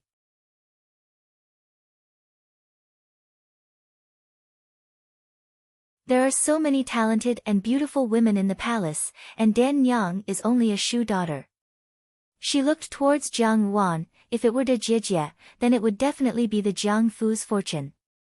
"Forget it," Jiang Wan smiled and said, "Since father has allowed you to enter the palace, then you must have your own uniqueness. Entering the palace is like a meteoric rise, even if one's birth is more noble than yours, as long as you obtain grace, won't you still have to stand aside? Moreover, behind you is the Jiang Fu, with father supporting you." In her previous life, when she had learned that she was going to enter the palace, these nominal relatives of the Jiang Fu had all comforted her like this. Now, she had returned all these words to Jiang Dan, but she did not know how Jiang Dan would feel after hearing them. These words were said with some sincerity.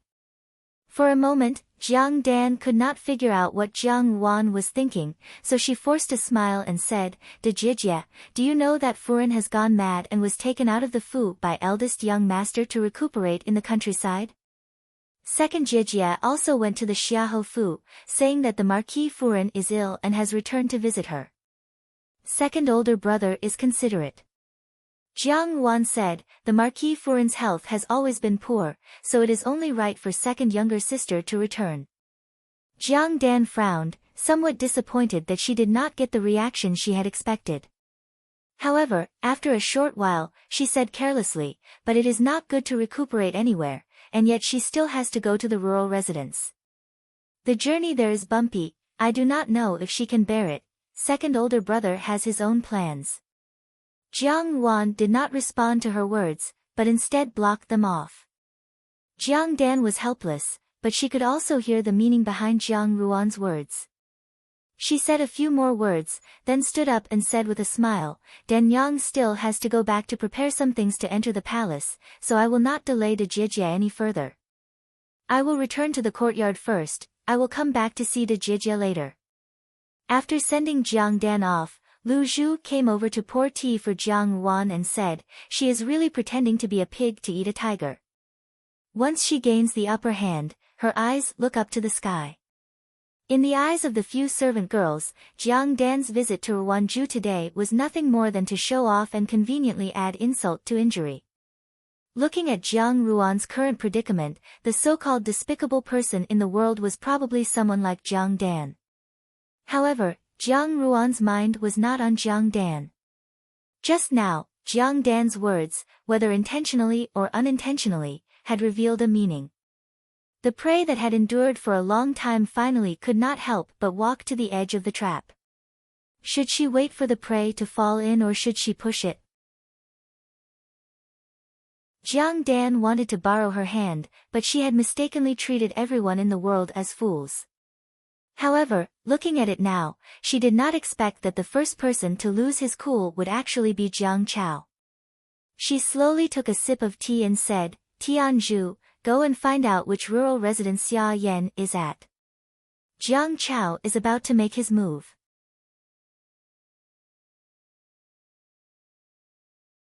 Chapter 150.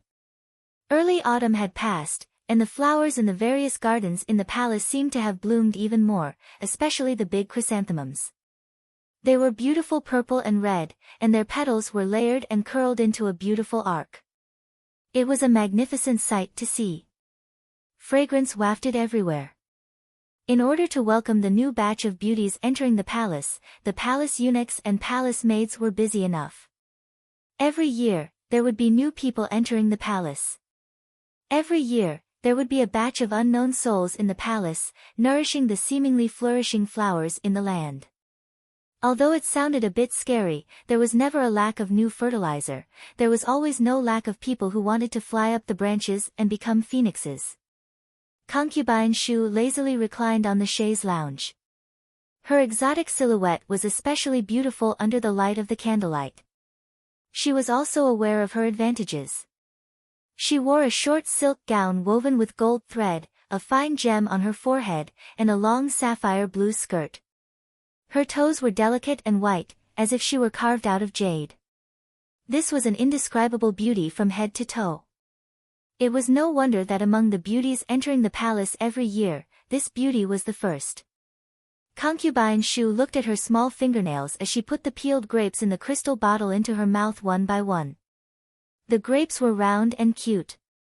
Her cherry lips were even more exquisite, and her pink tongue was nimble. Eating grapes really had a different taste. The unique incense of the western region rose from the cranebeak copper furnace. It was warm and bold, and accompanied by the warm candlelight, it made people feel as if they were in a foreign land. Ever since Imperial Concubine Chen was banished to the cold palace, Concubine Shu's life became more and more comfortable. Concubine De and Imperial Concubine Chen had been fighting for a lifetime. Now that Imperial Concubine Chen had lost her power, the fourth prince and the fifth prince still had to fight for the throne. Concubine Shu only gave birth to Princess Yi and had no children. Naturally, she did not have any other dreams that she should not have. The fight for the throne was too far away for her. Being in the inner palace, Concubine Shu valued winning the emperor's heart more. When Imperial Concubine Chen was here, most of the emperor's thoughts were on her. Even though Concubine Shu had countless tricks and charm, she could not compare to Imperial Concubine Chen's gentle smile and ordinary multicolored veins. In the depths of the palace, the person honored Consort Shu hated the most was Imperial Consort Chen. Everyone knew that honored Consort Shu and Imperial Consort Chen were natural enemies. Now that Imperial Consort Chen no longer had the possibility of making a comeback, Shu Fei had one less formidable opponent and was naturally like a fish in water.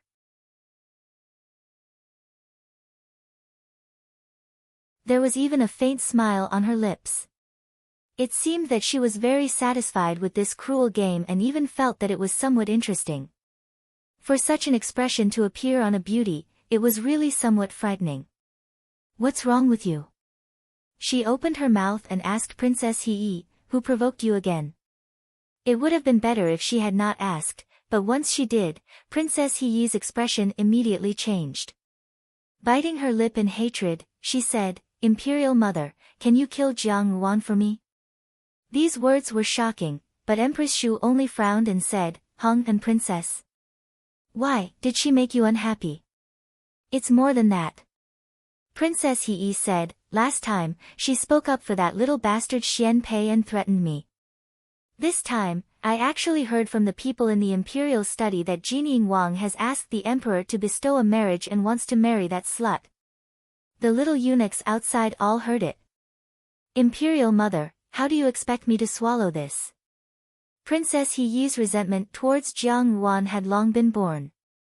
From the first time she had seen Jiang Ruan's charming appearance had left a shadow in Princess He's heart. Unfortunately, due to a freak combination of factors, she had become Samhong and Junju. In Princess He's eyes, Jiang Ruan was no more than an unfavored daughter of the minister's Fu. How could she be compared to a golden branch and jade leaves like her? Previously, because Empress Shu had warned her not to cause trouble for the time being, she did not get entangled in the matter of Xian Pei. If she could still tolerate this, then the matter of Xiao Xiao asking the emperor to marry Jiang Ruan had touched He Yi's bottom line. As long as she thought of this, He Yi could not wait to hack Jiang Ruan into 1,000 pieces, so that she would never be able to reincarnate. Xiao Xiao asking to marry Hong and Princess. Empress Shu's expression froze. Is this true? It's absolutely true. Princess He Yi said aggrievedly, Imperial Mother, how can such a slut be worthy of Jinying Wang? Why should Jinying Wang marry her? Imperial Mother, why don't you go and kill her for He Yi? Empress Shu looked at Princess He Yi. Princess He Yi's facial features were similar to hers, and she was born with a kind of exotic beauty. At this moment, the expression on that beautiful face was distorted, destroying that beauty. Although a daughter could not be used as a bargaining chip in the fight for the throne, Princess He Yi had grown up under her care. No one understood Princess He Yi's feelings for Xiao Xiao better than Empress Shu. Empress Shu could see how much the emperor valued Xiao Xiao. Although the emperor also doted on Princess He Yi, Empress Shu was clear that the emperor would never bestow Princess He Yi to Xiao Xiao. Princess He Yi's feelings would probably never be realized. Now that Xiao Xiao had someone he liked, Princess He Yi was really excited. Empress Shu's beautiful red lips curled up. Xiao Xiao's sweetheart was actually Hong and Princess. She looked at her daughter and sighed in her heart. She should have kept a respectful distance from this matter and told Princess He Yi to stay far away. However, looking at Princess He Yi's expression, she hesitated to say those words. This was because she had experienced what Princess He Yi was feeling at this moment. She watched helplessly as the person she loved flew away with her sweetheart, but the one in her arms was not her. That kind of jealousy, loss, madness, hatred, and the desire to perish together with the other party swelled in her heart, and she felt like she was about to explode. At that time, she had endured it. Did she want her daughter to follow her old path? Without Hong and Princess, there are others. Empress Shu reminded He Yi, he will have to take a wife eventually, and that person will not be you. As a mother, Empress Shu was more willing to clearly tear apart the truth for Princess He Yi to see than to weave a dream that could never be realized. Then I will think of a way to kill them. Whoever he likes, I will kill. Princess He Yi's expression flashed with a kind of frightening madness, his Wang Fei can only be me. Empress Shu stared at Princess He Yi for a while before her lips curled up mockingly. It was unknown who she was laughing at, but she said in a soft voice, You really like him. Princess He Yi bit her lip and did not speak. Since the first time she saw Xiao Xiao, she had liked that cold and cheerless youth. She had followed in his footsteps for so many years, but Xiao Xiao had never looked back at her. She was a princess that the emperor doted on. She was born with golden branches and jade leaves. She was beautiful beyond compare. How could she not be compared to an unfavored official's daughter? What was so good about Jiang Ruan that Xiao Xiao had decided on her? When she thought of the scene of Xiao Xiao and Jiang Ruan together, Princess He Yi was so jealous that she wanted to rush over and tear Jiang Ruan's face and trample her into the dust. There is no need to be so depressed. Empress Shu played with her nails. Although that old thing, the Empress Dowager, is protecting her, it is not that there is no way. Hong and Princess has been in the limelight for too long. When one person's limelight reaches its peak, she will go downhill. Imperial Mother. Princess He Yi's eyes brightened. Isn't there an opportunity right now? Empress Shu smiled. Jiang Xian's whereabouts are unknown after his defeat. If he really becomes a captive, Hong and Princess will have reached the end of her life. Her current position in the palace is also awkward. At this time, it is best to make a move. Imperial Mother, what should we do? Colluding with the enemy and committing treason. Empress Shu looked at the grapes on the crystal plate in front of her and laughed happily. This crime is not small. Xian Li's hand holding the teacup trembled slightly. A few drops of tea splashed out and spilled on the table in front of him. Xiao Xiao asked the emperor to bestow a marriage.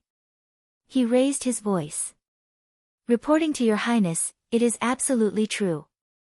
The people below lowered their heads. What a good Jinying Wang. Xianli snorted coldly and slammed the teacup heavily on the table. Suddenly, an indescribable rage rose in his chest. This depression came inexplicably. Even when he had been rejected by Jiang Wan earlier, he had not been this angry. Originally, he had thought that Jiang Wan was young and ignorant. Now that she had repeatedly rejected his good intentions, he felt that it was strange. Among the princes in the palace, he was the most gentle and outstanding. Why did Jiang Wan treat him coldly every time? Now, it seemed that she had long been secretly with Xiao Xiao. When he thought that Jiang Wan and Xiao Xiao already had a beginning and ending, Xian Li's heart became extremely depressed. In fact, if he could use Jiang Wan to exchange for Xiao Xiao's support, as long as he said a few words on behalf of Xiao Xiao's marriage proposal, perhaps in the future, Xiao Xiao would sell him a few favors. When he did things, he always considered the greatest benefit. This was the best method. With Xiao Xiao's support, what was there for Xianhua to fear? But he did not know why. At the moment, his heart was very upset. It was reasonable to say that Xianli did not have much contact with Jiang Wan, so there was no reason for him to have deep feelings for her. But for some reason, now that he heard the news of Xiao Xiao's marriage proposal to the emperor, it was as if something that originally belonged to Xianli had been snatched away. His heart was filled with unwillingness. It was as if Jiang Wan was born to be his, as if the development of the matter should not have been like this. After a pause, Xianli slowly tightened his grip on the teacup. Stop him. This. The advisor was somewhat hesitant. If there is nothing else, it is best not to fall out with Jinying Wang. Although Xiao Xiao was known as a rebel and did not have much to do in the court, the civil and military officials were well aware that Xiao Xiao was the emperor's confidant. Otherwise, why would the emperor protect him in every possible way for so many years? The genie guards under Xiao Xiao were enough to make people fearful. Currently, Xiao Xiao had not indicated which faction he was on, so it was best to remain neutral. If Xiao Xiao was angered, whichever faction he chose, it would have a huge impact on the structure of the court. Stupid. Xianli said, start with Heng and Junzhu. His gaze fell on the floating tea leaves in the teacup in front of him, and a trace of darkness suddenly flashed in his eyes. Jiang Xian's army has been defeated, and Jiang Ruan's position is already awkward. The slightest mistake could lead to death. He seemed to have thought of something, and his expression gradually relaxed. If a crime is charged, with Imperial Father's temperament, wanting to marry Jinying Wang again would be wishful thinking. When Empress Dowager Ida heard that Jiang Wan was highly respected by the servants of Jinying Wang's Fu, she was naturally very satisfied. When she was chatting with Yang Gugu about this matter, she said, Xiao has always done things in a dependable manner. Presumably, he usually has some intentions, otherwise, how can the servants see the situation clearly? Yang Gugu also praised her, but suddenly thought of something and shook her head. I just don't know what His Majesty thinks. This servant heard that His Majesty is still somewhat dissatisfied with Junzhu. I also don't know what happened in his previous life. Empress Dowager Ida said, Aijia also understands his intentions, but since Xiao has come to Aijia, even if the emperor resents Aijia, Aijia will still grant this marriage. It's just that with Xiao's temperament, he will definitely arrange things properly. I'm afraid that before Aijia can explain things clearly to the emperor, Xiao will think of a way himself. Empress Dowager Ida's expectations were correct, but the next day, when the emperor invited Governor-General Yao over for a casual chat, Governor-General Yao's expression immediately changed. A few days ago, the emperor had hinted at the marriage alliance between the Yao family's daughter and Jinying Wang. At that time, Governor-General Yao's face had been full of joy, but today, he repeatedly shook his head, saying that his little daughter was lacking in talent and learning, and was not worthy of Jinying Wang's outstanding youth. He even made up an excuse that Miss Yao was bedridden and would not recover within a year or two. Such an obvious refusal and fear was naturally seen by the emperor, and he was annoyed that it must have been Xiao Xiao's doing. To be able to frighten the dignified governor-general of Binhai to such an extent, who else in the great Jin dynasty could do besides Xiao Xiao, who had more guts than the heavens? His actions were as neat as ever, without any sloppiness. With such an attitude, Governor-General Yao would certainly not change his words in the future. The emperor was depressed. The Yao family's daughter was the most suitable one, but Xiao Xiao had gone to ruin it. If he still had other ideas in the future, Xiao Xiao would certainly do the same. As for what method Xiao Xiao had used to change the Yao family's mind, the Yao family would certainly not say. Binhai Governor-General Yao wiped the sweat from his forehead. Seeing the emperor's expression change again and again, his heart couldn't help but tighten. It was said that accompanying the emperor was like accompanying a tiger. Originally, one should go along with the tiger's hair, but today, he had refuted the tiger's intentions. However, he really had no other choice. In reality, the Yao family's daughter was the pearl of his palm, and was indeed his pride. He felt that no man in this world was worthy of his daughter. After the emperor proposed the marriage alliance between the Yao family and Jinying Wang's household, Governor-General Yao was immediately tempted. Firstly, the Yao family and Jinying Wang's household were the same. They were both loyal to the emperor and did not take sides. Now that the court was in a state of chaos, if they were to ally by marriage with Jinying Wang's household, even if the 5th prince or the 8th prince seized the throne in the future, they would not dare to easily act against their two families. Secondly, Governor-General Yao could be considered a person with foresight. Naturally, he could see that Xiao Xiao was not an ordinary person. Although the things he did now were hidden in the dark, there would finally be a day when he would amaze the world with a brilliant feat. Moreover, talent and military strategy were rare in the great Jin dynasty. He was a good match for his daughter. When the emperor had proposed such a good marriage, Governor-General Yao had been secretly delighted. However, the night before yesterday, someone had placed a letter in his study. There was nothing else, only some of the secretive things that Governor-General Yao had done since he had taken office. Who didn't have a secret in the family of an official?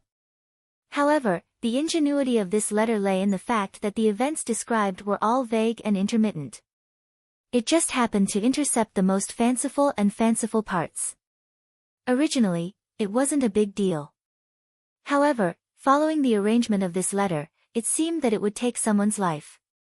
Governor-General Yao believed that if this letter flew to the emperor's study, even if the emperor spared his life on account of his many years of service, the Yao family would no longer have a foothold in the court. This was an excellent framing, but what was written on it was the truth. Accurately grasping the Yao family's secret, Governor-General Yao could only be trampled on without the ability to retaliate. There was only one request in the letter, and that was for Binhai Governor-General to give up on the idea of ally by marriage with Jinying Wang's household. Governor-General Yao was not a fool. He had a rough idea of who the person who did this was. Thinking of this, on one hand, he was angry, but on the other hand, he was helpless. Forget it.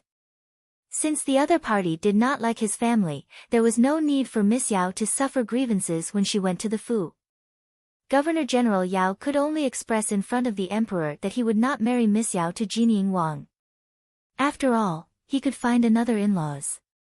If a disaster really happened in the Fu, then everything would be lost.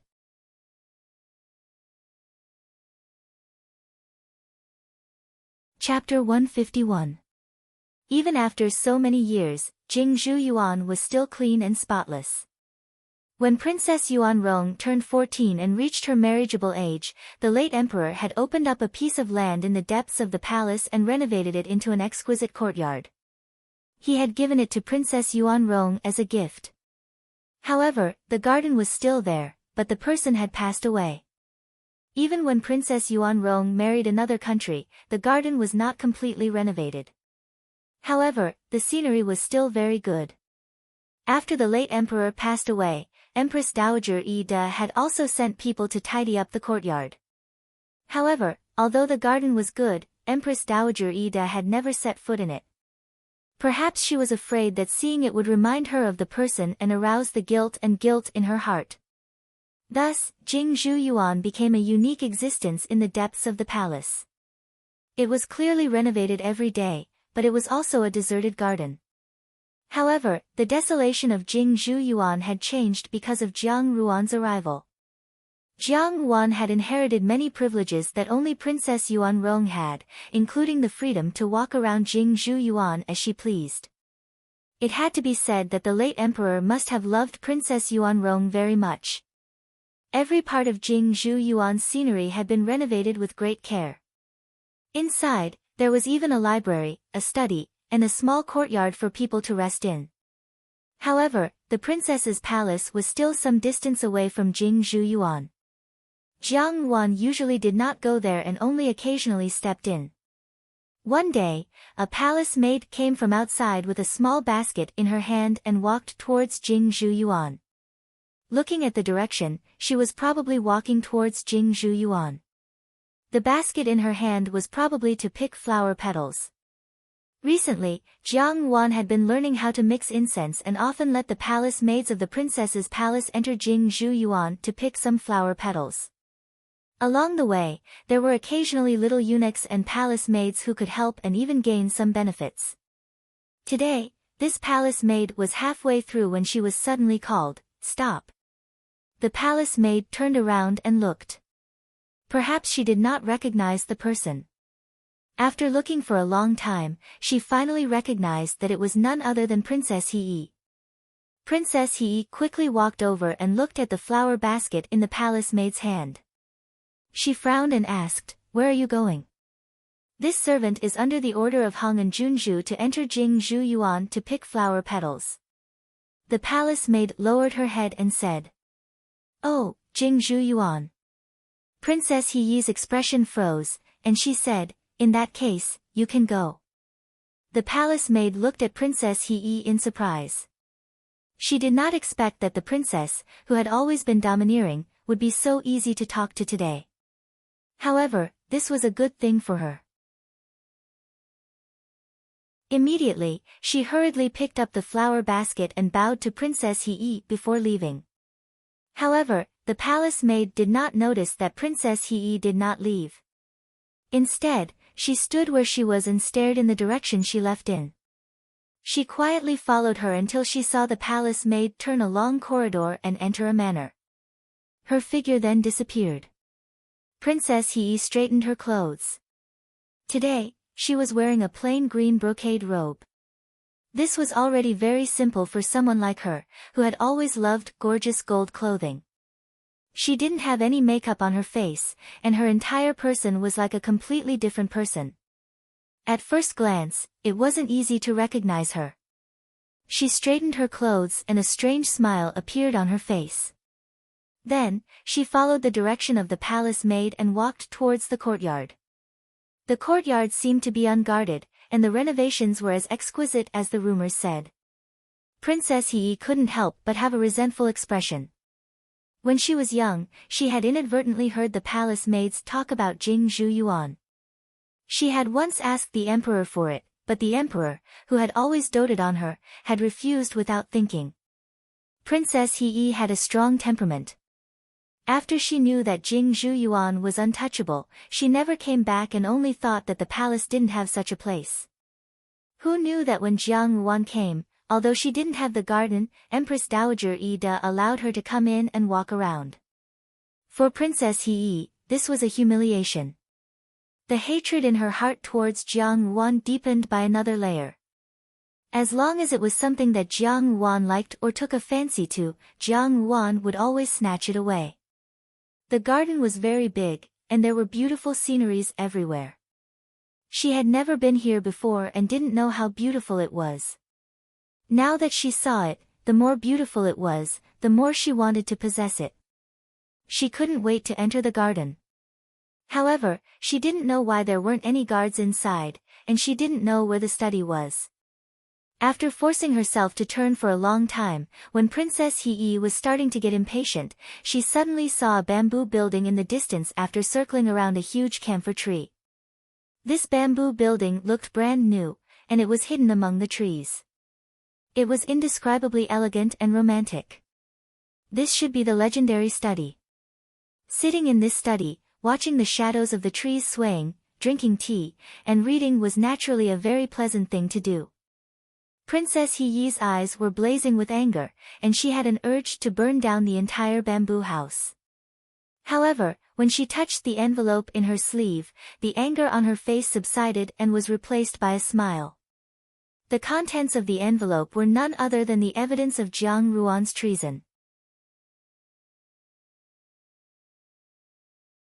Princess Hee's plan was very good, but she had never thought that this bamboo building would be so difficult to find. However, she still had some hesitation in her heart. How could she not see a single palace maid or eunuch in Jingzhu Yuan? Normally, there would at least be servants in charge of tidying up the place, but now, not to mention the guards, there wasn't even a single person sweeping the courtyard. Along the way, she hadn't seen any flowers. Didn't Jiang Ruan usually send palace maids to pick flower petals? How come there wasn't even a single flower here? Then what was the palace maid carrying the flower basket doing here? It couldn't be that she was here to pick tree leaves, right? Princess Hee faintly felt that it was a little strange, and suspected that she had gone the wrong way.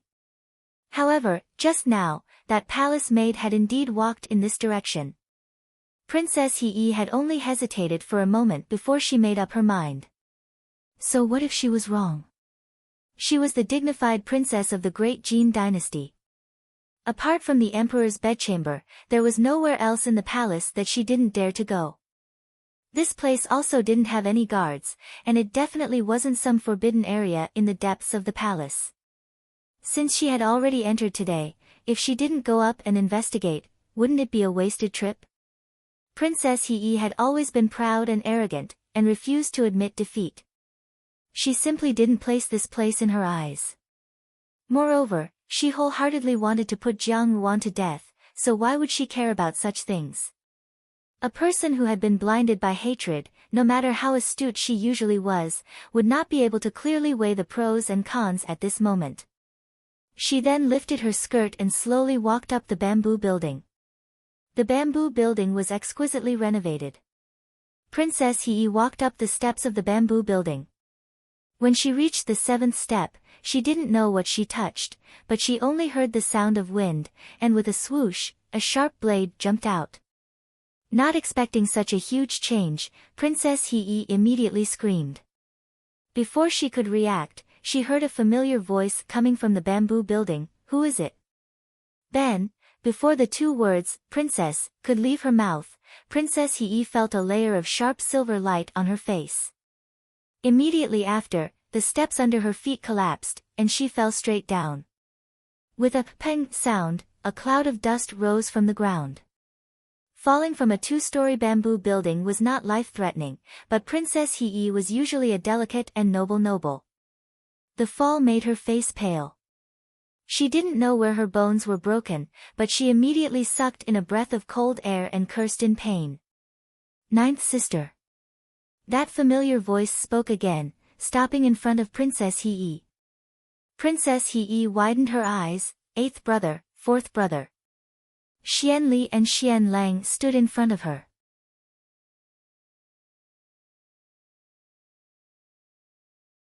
Inside, under the scorching sun, the mother and daughter pair laughed and listened as they talked about love and ate iced watermelon, turning a deaf ear to his sweat. The palace maids and eunuchs that came and went were all laughing at him, and he knew that they all looked down on him.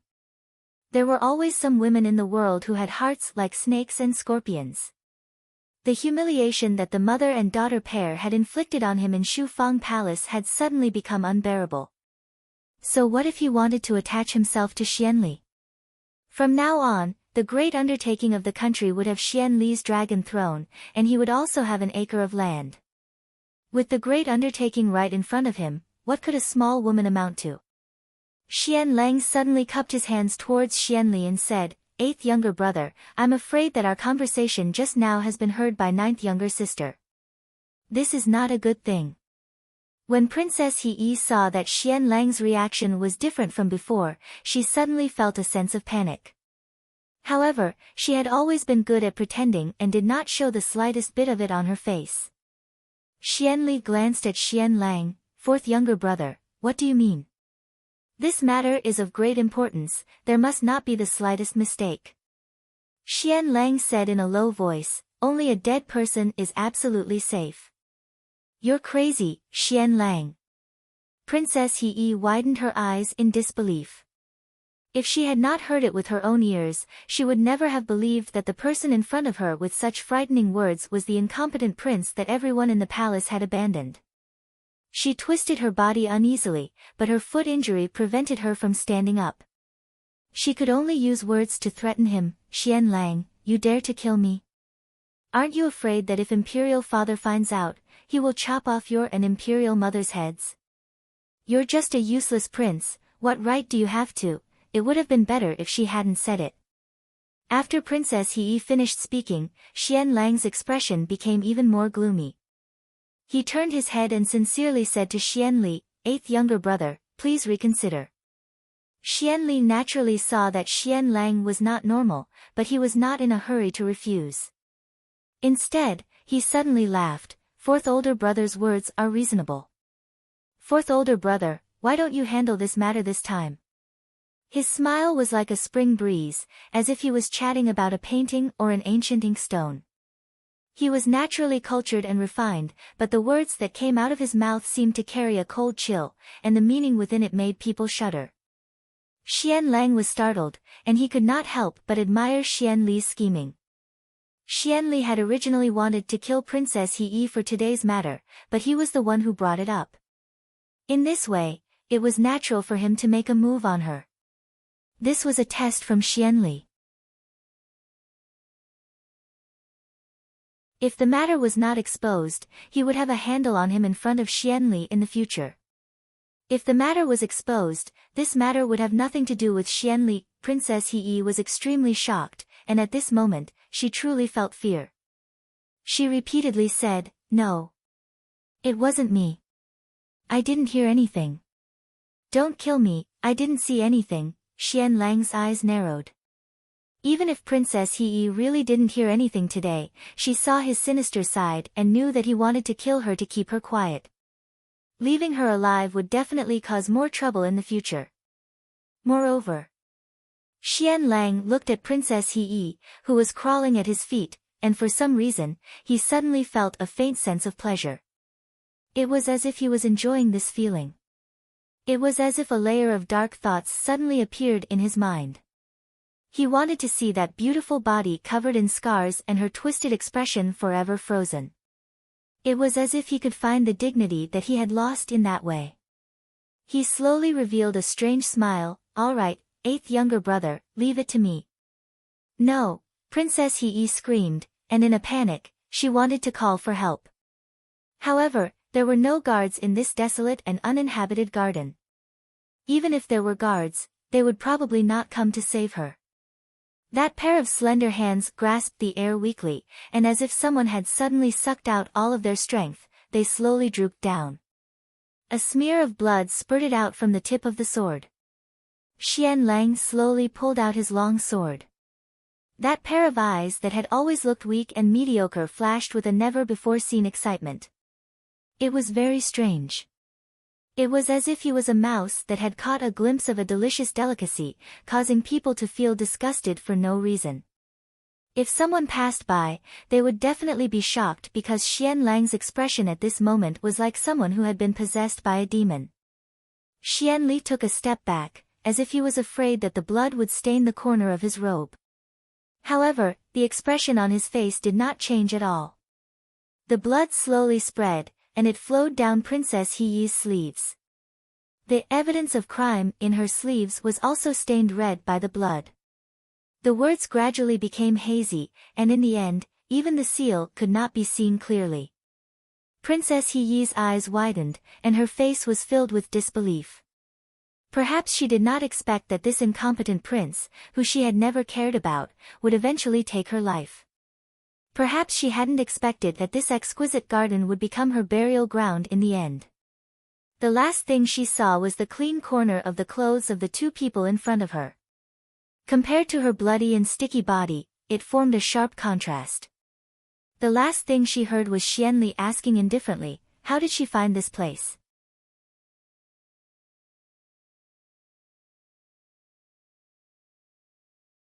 Chapter 152.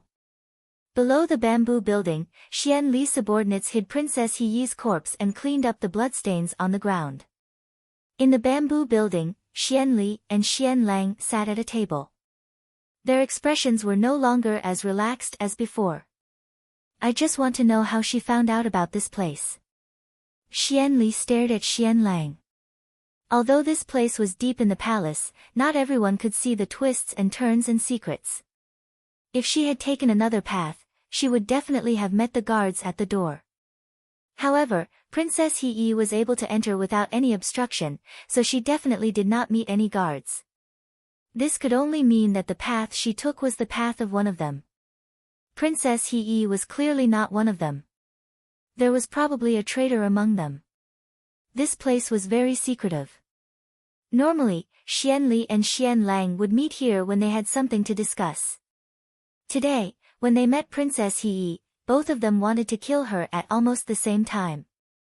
Although this place looked like an abandoned concubine's backyard, if other people in the palace found out that the two of them had appeared here, it would definitely arouse suspicion. Xian Lang was shocked. Eighth brother, are you suspecting me? He did not seem to know how to explain. I swear I did not. Why would I tell her about this? I did not say it was you. Xian Li waved his hand. However, does anyone else know about this place? Xian Lang shook his head. Other than the few guards that eighth brother gave me, no one else knows about this place. I also find it strange that he suddenly found this place. If it was by accident, it would be too much of a coincidence. Xian Lang paused and a hint of regret flashed across his face.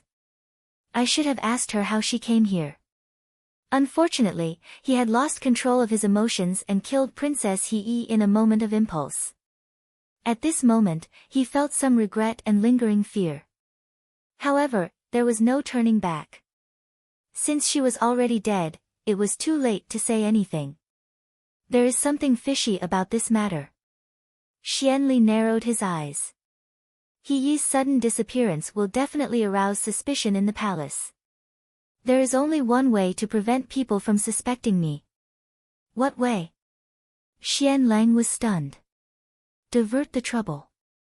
Xian Li smiled. Princess Heyi was killed, but we can't let her be killed by us. Whoever in the palace has enmity with her, let them kill her. If she can use this to get rid of the thorn in her side, she will die a worthy death. Xian Lang's eyes lit up. Indeed, it was not safe for Princess Heyi to hide in the palace. It would not be easy to sneak the corpse out of the palace.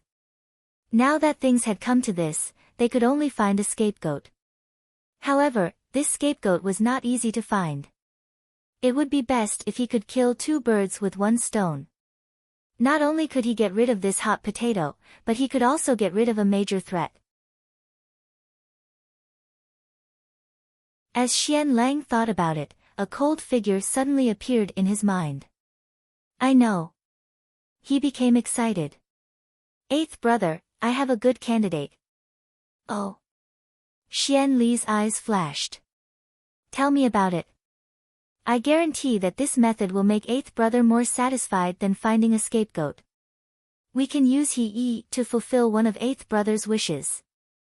Xian Lang chuckled, grabbed a piece of paper in front of him, and began to write. Tian Zhu returned to the princess palace and put down the flower basket in her hands. Sure enough, she picked a basket full of flower petals. Then, she poured all the petals into a wooden basin and began to wash them bit by bit. You're still in the mood to do this at a time like this. Lu Zhu grabbed the wooden basin, pulled her sleeve, and led her into the room. Miss is still waiting for your reply. Tianzhu shrugged. As a subordinate, she had to fulfill her master's instructions. Besides leading the way, finding the flower petals was also the same. She could not attend to one thing and lose sight of the other. Regardless of whether it was a big or a small matter, it was something that her master had instructed her to do. In the room, Jiang Yuan was sorting the flower petals she had picked earlier. Empress Dowager Ida had been in a good mood recently and had instructed her to learn how to mix a few bottles of spices. In her previous life, when she was in the palace, she had learned a little thanks to Xianli, so it was not difficult. Now, it was convenient for her to act. "Miss, I have led the way." Tianzhu said, "This subordinate saw Princess He enter the garden with my own eyes. After waiting for 2 hours, she did not come out. This subordinate did as Miss instructed and went to Jingzhu Yuan to pick some flower petals." Previously, Jiang Yuan had instructed Lu Zhu to inquire about Princess He's movements in Shufang Palace. Once she knew that Princess He had left Shufang Palace early today, she immediately asked Tianzhu to dress up as a palace maid and carry a flower basket to personally meet Princess He. Then, she had Tianzhu be tailed and calmly pointed the way to Princess He. She did not explain to the servants why she was doing this. Lu Zhu and the others did not understand the reason behind it, but they vaguely felt that it was an extremely important matter. Only Tianzhu, who was a martial arts practitioner, knew that Jiang Yuan had called her to the Taoist house and given her a map. As she walked, she discovered the ingenuity of this map. The garden that Jiang Yuan had asked her to lead Princess He to was clearly a very secretive place. The path that Jiang Yuan had taken her was the one that avoided all the imperial guards. This kind of garden looked open and aboveboard, but in fact, it was very difficult to enter. There were many forks in the road, and the forks in the road also diverged. It was very difficult to truly find the destination. If one took a wrong path, they would encounter an imperial guard who would inform them and alert the owner. If an important person was lucky enough to get the news and enter, there was only a garden inside and there was no other information that could be used against them. This was actually a very daring secret room. It was so daring that it was so blatantly exposed in front of everyone. The secret room was in this garden with a large crowd.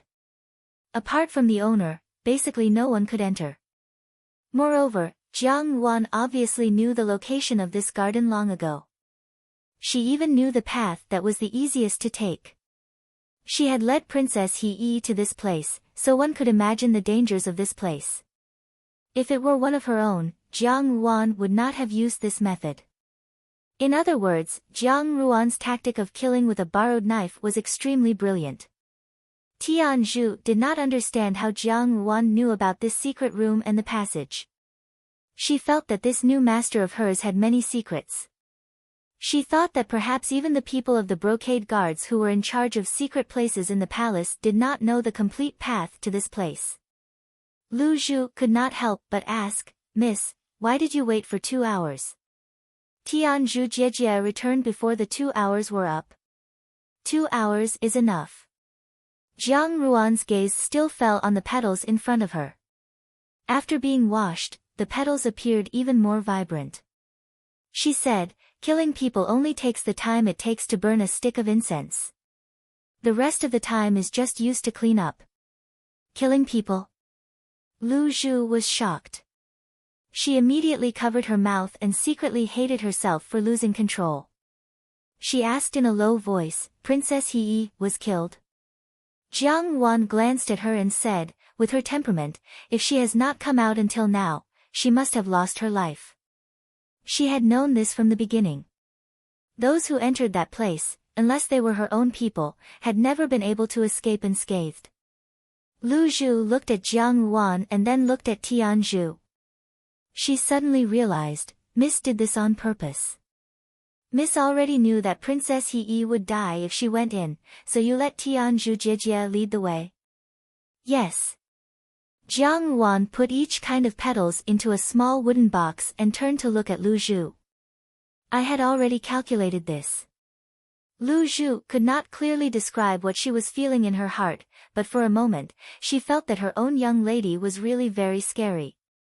Jiang Wan received her faint and fearful gaze, but she only smiled indifferently. Instead, this made Lu Zhu feel somewhat guilty. She thought about how Princess He came to find trouble with Jiang Wan every 3 to 5 days. Sometimes, she could not wait to kill Jiang Wan. It was better to make a move first to avoid more trouble in the future. Lu Zhu's attitude was excellent.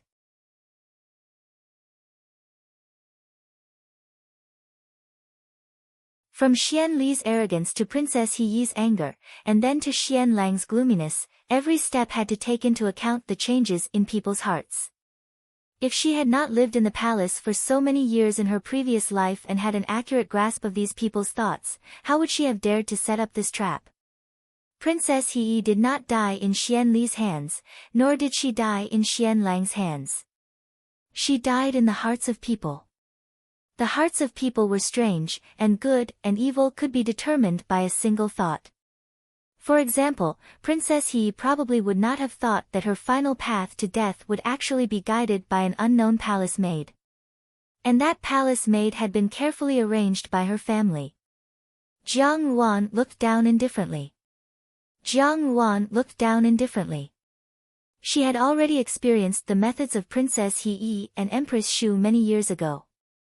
In this lifetime, she had not improved at all.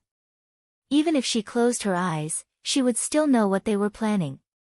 However, if it had been something else, then it would have been fine. But since it was related to Jiang Xing, even if Empress Shu's entire family was buried with him, it would be too light a punishment, let alone a mere Princess He Yi. Outside, Lu Zhu glanced at Tianzhu and asked, "Do you want to tell this matter to Xiao Wangye?" Xiao Xiao was very concerned about Jiang Ruan's matter. Now that Jiang Wan had personally dealt with Princess He Yi, she did not know if there would be any trouble in the future. If Xiao Xiao was by her side to watch over her, it would be much more convenient. Tianzhu shook her head. "Miss has instructed me not to say anything." "Then you won't say anything?" Lu Zhu asked curiously. Although Tianzhu respectfully addressed Jiang Wan as Miss, in reality, she was Xiao Xiao's subordinate. Everything had to be reported to Xiao Xiao. Her words at this moment were beyond Lu Zhu's expectations. "Miss is my master, I only listen to her instructions." Tianzhu's expression did not change. As early as when Jiang Wan had taken the risk to protect Xiao Xiao, she had already regarded Jiang Wan as her own master and no longer had any other thoughts. Lu Zhu rolled her eyes and was sincerely happy for Jiang Wan. In any case, it was a good thing that Tianzhu had been subdued by Jiang Wan and was only loyal to her. Tianzhu looked away, but there were some thoughts in her mind. More importantly, as a subordinate, in addition to protecting her master, she also had to have enough trust in her master. It was impossible for Xiao Xiao to take care of everything. Moreover, the expedition was imminent. Sooner or later, Jiang Wan would have to face these knives and swords alone. Jining Wang Fu did not need a weak mistress. She also had to be strong enough to stand by Xiao Xiao's side. This matter might not necessarily be a test. It all depended on what Jiang Wan did. In a faraway village 1,000 miles away from the capital, there was a farmhouse with 3 entrances. The innermost room was unbearably dirty, as if no one had entered it for a long time. A thin woman carrying a basket of things hurriedly walked through the courtyard. When she passed by the last room, she kicked open the door. The room was filled with a damp and rotten smell. The woman lit a lamp and a curled-up figure appeared. When the person saw the light, he seemed to be very afraid. He hurriedly covered his face with both hands and lowered his head, for fear that the light would refract in front of his eyes. "What are you hiding for?" The woman said unhappily, "Damn it, it's time to eat." As she finished speaking, she heavily placed the things in the basket on the table and put the basket away. Without thinking, she opened her mouth and scolded, "This old woman is busy every day, but I still have to take care of a cripple like you." What's the point of taking care of a broken person like you? The silver is not bad. Originally, the daughter of the Jiang family still had 3 taels of silver in my courtyard. Although you have 5 taels of silver, you can't lift your hands or carry your shoulders, and you can't do embroidery or pick grass for me. In this way, this old woman has suffered a loss. When she heard the words, daughter of the Jiang family, the person on the ground seemed to tremble. She suddenly raised her head, revealing a dirty face. Her body was like a stick of bones and seemed to only have a thin layer of skin and flesh left. Her entire body emitted a foul stench and filth. It was unknown how long it had been since she had last bathed. Only a pair of eyes could still vaguely make out her original elegance. It was Xia Yan. If someone were to pass by and say that this person was Xia Yan, there would definitely be people who would not believe it. This was because this woman was unbearably dirty and looked like a beggar. There was not the slightest difference between her and the most talented woman in the capital, the gentle and virtuous wife of the minister. Unfortunately, Xia Yan continued to struggle in front of the woman, her mouth mumbling something indistinctly. Humph, a trace of jealousy flashed across the woman's face. She looked at Xia Yan in amusement and said sarcastically, but now, she's in the limelight and has even been bestowed the title of Junju. Back then, she lived a life worse than pigs and dogs in my family. Who would have thought that she would have such a bright future now? That woman was none other than the youngest daughter of the Zhanglan family, Chen Fang. Ever since Imperial Censor Wang had come to the rural residence to redress Jiang Ruan's grievances, Chen Zhao had been thrown into prison and had not been released to this day. In order to allow Chen Zhao to move around in prison, Zhang Lan had sold all of her family's property and land.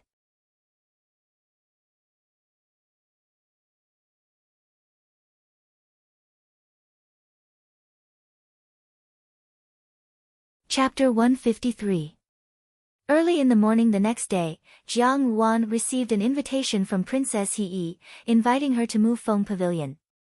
When Bai Ji came to deliver the invitation, she was still somewhat bewildered. She did not know what Jiang Ruan had asked Tianzhu to do, and only thought that Princess He was up to no good. She could not help but remind her, "Miss, Princess He must have an ulterior motive for coming here at this time. Miss should not fall into her trap." Lian Qiao also nodded in agreement. "Now that so many pairs of eyes in the palace are closely watching Miss, we absolutely cannot let anything happen at this critical juncture. Why don't this servant reply to this invitation and say that Miss is inconvenient?" "No need." Jiang Ruan smiled slightly, "You can just help me tidy up my clothes." Lian Qiao and Bai Ji looked at each other. Seeing that Jiang Ruan seemed to have an idea, they could only do as she said. Instead, Lu Zhu came over and said, "Miss, hasn't Princess He already? Could it be that nothing has happened to her?" It was impossible for a dead person to send an invitation, and there was no such thing as ghosts or gods in this world. Unless Princess He was still alive, otherwise, why would this invitation appear for no reason? Impossible. Jiang Ruan said. Yesterday, Tianzhu had already inquired about Princess He. Princess He had returned to her bedchamber last night, and did not even go to Shu Fang Palace. Princess He had done such a big thing yesterday, but did not mention anything. According to the palace maids, Princess He's behavior was also somewhat strange, as if she did not want to talk much. In this way, it was very likely that the Princess He, who entered the bedchamber was not the real Princess He. This invitation must have been sent by the Princess He. Of course, the person who really wanted to invite her was not the fake Princess He, but the person behind her. The invitation had already been sent to the Princess Palace. How could she not attend the appointment? This would save her a lot of trouble. She raised her eyebrows and shook out a letter from her sleeve, handing it to Tianzhu. "It is not convenient for you to show your face. Find a chance to send this letter to the hands of the state preceptor, Hui Ju." Tianzhu nodded. After Jiang Ruan changed her clothes, she let Bai Ji and Lu Zhu follow her to Mu Feng Pavilion. Although the scenery of the cleansing wind pavilion was very good, it was very close to the cold palace. Usually, the palace concubines were afraid of being tainted by bad luck, so they did not come here often. The eunuchs and palace maids had a lot of things to do every day, so they did not have the leisure to enjoy the beautiful scenery. Since their masters were not here, they naturally would not come here. However, Princess Hee still liked this place very much. When Jiang Wan reached the corridor of Mufeng Pavilion, from afar, she could see a silhouette leaning over a table. Looking at the clothes and accessories, it was undoubtedly Princess Hee, and the two servant girls beside her were Princess Hee's personal palace maids. Lu Zhu frowned when she saw this. Princess Hee was still alive. Could it be that what Baiji had said was true? That he had thought of some evil method to harm Jiang Wan? Baiji was more attentive than Dewdrop. Her sharp eyes discovered that Junzhu Hee's prone body was somewhat strange, but she could not tell what was strange about it. He was like a puppet stuffed with cotton. His posture was stiff, and even the movement of his shoulders was very unnatural. Baiji kept an eye on him. She did not know why, but there was a sense of anxiety in her heart. She could not help but want to remind Jiang Wan again, but she saw that Jiang Wan did not even blink as she walked towards Princess Hee. She walked on hurriedly, as if she did not feel that this was something to be vigilant about. It was as if she had really come to attend an ordinary afternoon invitation between good friends. When she walked in front of Princess Hee, the two palace maids beside her bowed their heads in unison and called out, "Long live Hong and Princess." Jiang Wan indifferently glanced at Princess Hee. At this time, as she walked closer, she could see clearly that on the stone table, Princess Hee's face was buried in the table, as if she had fallen asleep. The closer she got, the more she could smell the strong fragrance emitted from Princess Hee's body. It was normal for noble ladies in the palace to like to use cosmetics and fragrances. It was just that the more expensive the fragrances, the lighter the fragrance. The lighter the fragrance, the more elegant it felt. With Princess Hee's strong fragrance, it was not much different from those famous courtesans. Dewdrop first looked at Princess Hee with some doubt. Then, her eyes widened as if she had thought of something. Afraid that the two palace maids would find out, she quickly lowered her head. The shock in her heart could not be any greater. How could Princess Hee use such a strong fragrance? Normally, she would not be able to understand, but after listening to Jiang Ruan's words yesterday, it seemed to have given her a breakthrough in her doubts. This fragrance was too strong. It did not seem like it was used to decorate, but rather to hide something. Hide what? It must be to cover up the smell of blood and decay. Dewdrop's heart jumped. The dead Princess Hee was sitting here, and someone had sent an invitation to Jiang Ruan in her name. What other purpose could there be? It was clearly a trap set up for Jiang Ruan. "Miss," Dewdrop called out anxiously. Jiang Ruan turned her head and glanced at her. The understanding and calmness in her gaze made Dewdrop slightly stunned.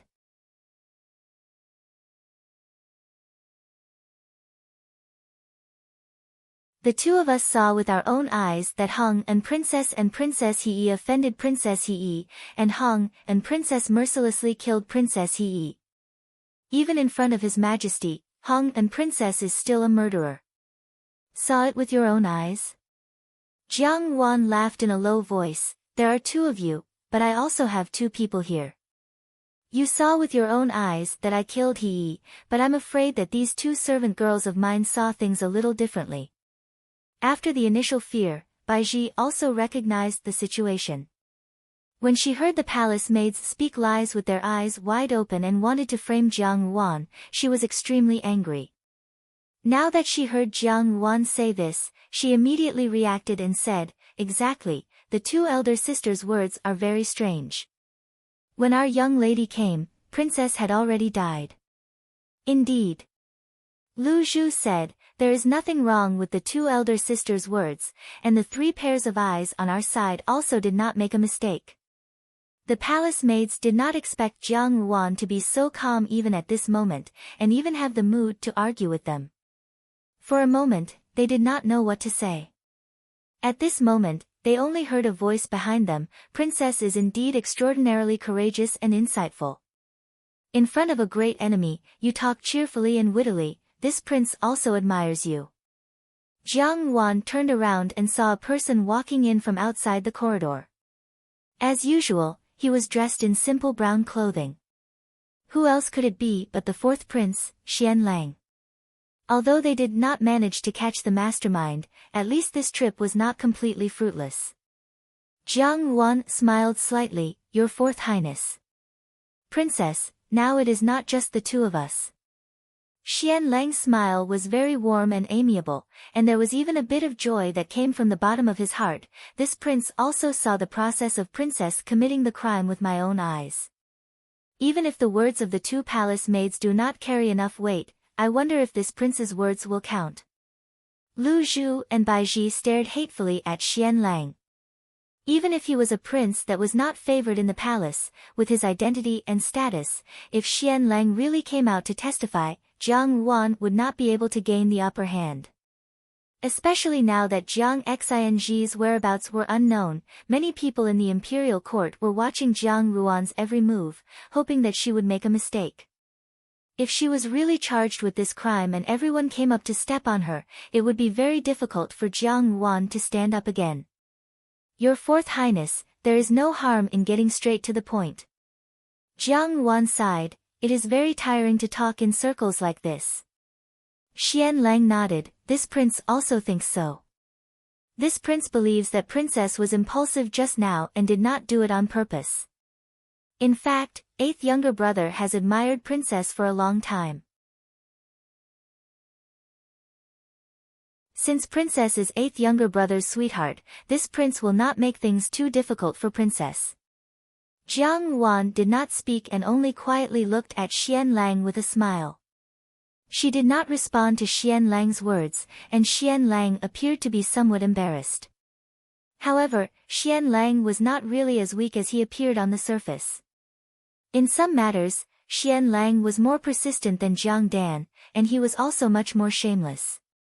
Even though he met with Jiang Ruan's cold reception, he still continued regardless. Although this matter has developed to this point, it is not completely hopeless.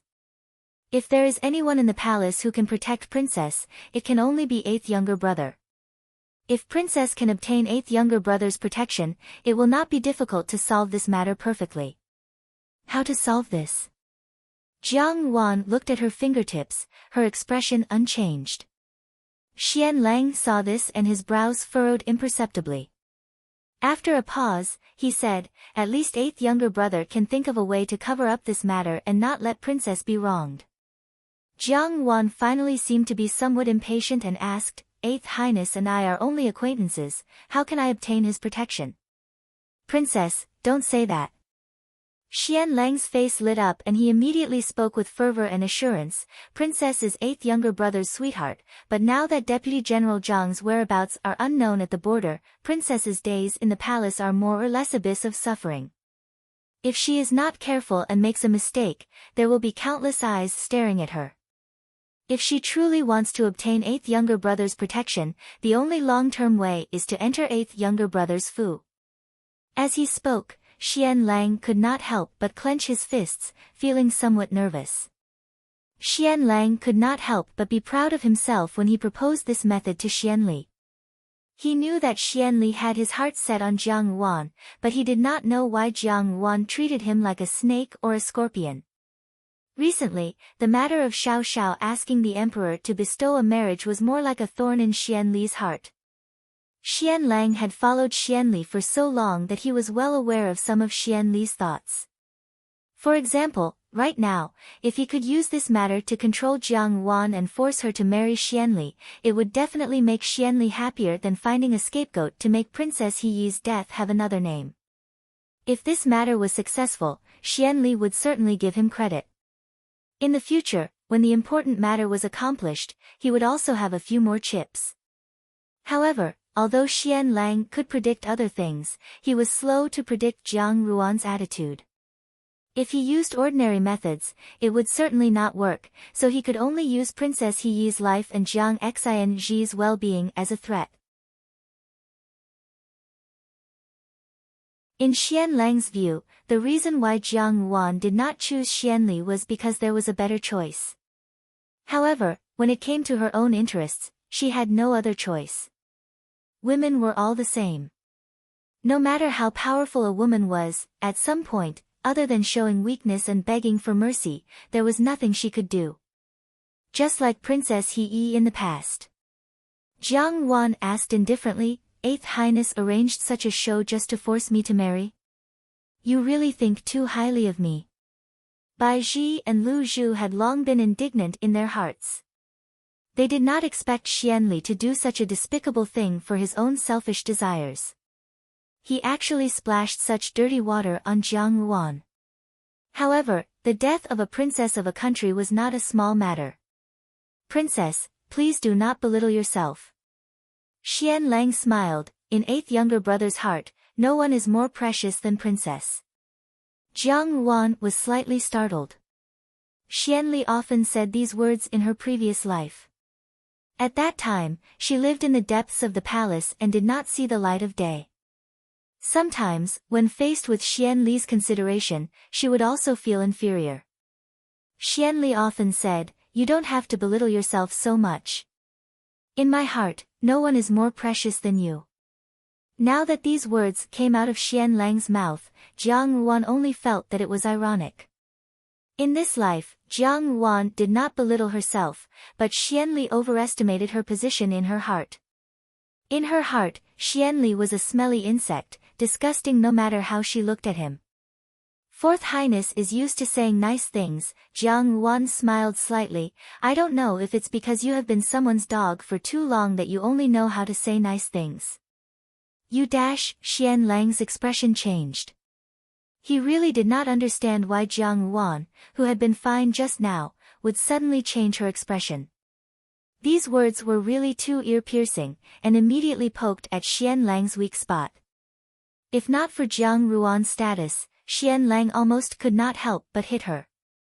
Perhaps Xian Lang thought that following Xianli now had a bright future, and he was also somewhat arrogant because of his status. Otherwise, in the past, when he heard Jiang Yuan say this, he would just give a weak smile and brush it off. But now, he did not know if it was because he had already killed Princess Heyi, but once the dark side of human nature was stimulated, it would be extremely difficult to retract it. Xian Lang's face was ashen as he said to Jiang Yuan, "This prince has good intentions, but Princess speaks ill of me. It really makes one feel regretful." "You don't have to feel regretful." Jiang Yuan casually glanced at the corpse on the ground. "Even if you want to say that I killed her, it doesn't matter. However, I will not marry Xianli." "What did you say?" Xian Lang looked at her incredulously. "Do you know what your words mean? I would like to hear the details." Jiang Yuan made a posture of listening respectfully, but in Xian Lang's eyes, that smile was full of mockery. "Today, under the watchful eyes of the public, you killed Princess Heyi, which is a great crime. Princess Heyi is Imperial Father's most beloved daughter, and you are only a princess conferred by the minister's Fu halfway. How can Imperial Father be partial to you? This time, even Imperial Grandmother cannot protect you," and Deputy General Jiang also met with an accident at the border. "At this time, if you kill Princess Heyi, do you know what the court will say?" Xian Lang's voice contained a bit of intimidation. "You and Jiang Xinji have long harbored rebellious intentions, working together to trample on the dignity of the imperial family and betray the land of the great Jin dynasty. You can enter the prison alive, but you cannot come out alive." These words caused Lu Zhu and Bai Ji's expressions to change. Although they secretly hated Xian Lang for being shameless, in their hearts, they had to admit that everything Xian Lang said was right. As long as Jiang Yuan was accused of murdering Princess Heyi, it would be very difficult for her to extricate herself from this matter. "Thank you, Fourth Highness, for your advice." Jiang Yuan seemed to have not heard Xian Lang's words at all, and only lightly nodded, saying, "You really have broadened my horizons." At this point, you still refuse to change your mind? Xian Lang's incredulity had turned into ridicule, and he only thought that Jiang Ruan was crazy. In his opinion, choosing the other path was the road to the Yellow Springs. Jiang Ruan would rather die than marry Xian Li. It could only mean that her brain was damaged. Fourth Highness, do what you want to do, whether it is to be sent to prison or to the imperial court. In short, I cannot marry Xian Li, she said. I have already told you before. What makes you think that I will change my mind? Xian Lang looked at Jiang Ruan for a long time, and finally said, Can you tell me one thing? Why are you unwilling to marry eighth brother? Do you have any grudges? Perhaps it is a grudge from a previous life. Jiang Ruan said lightly, The important thing is, it is too disgusting. Disgusting? Xian Lang was stunned. Yes. Disgusting.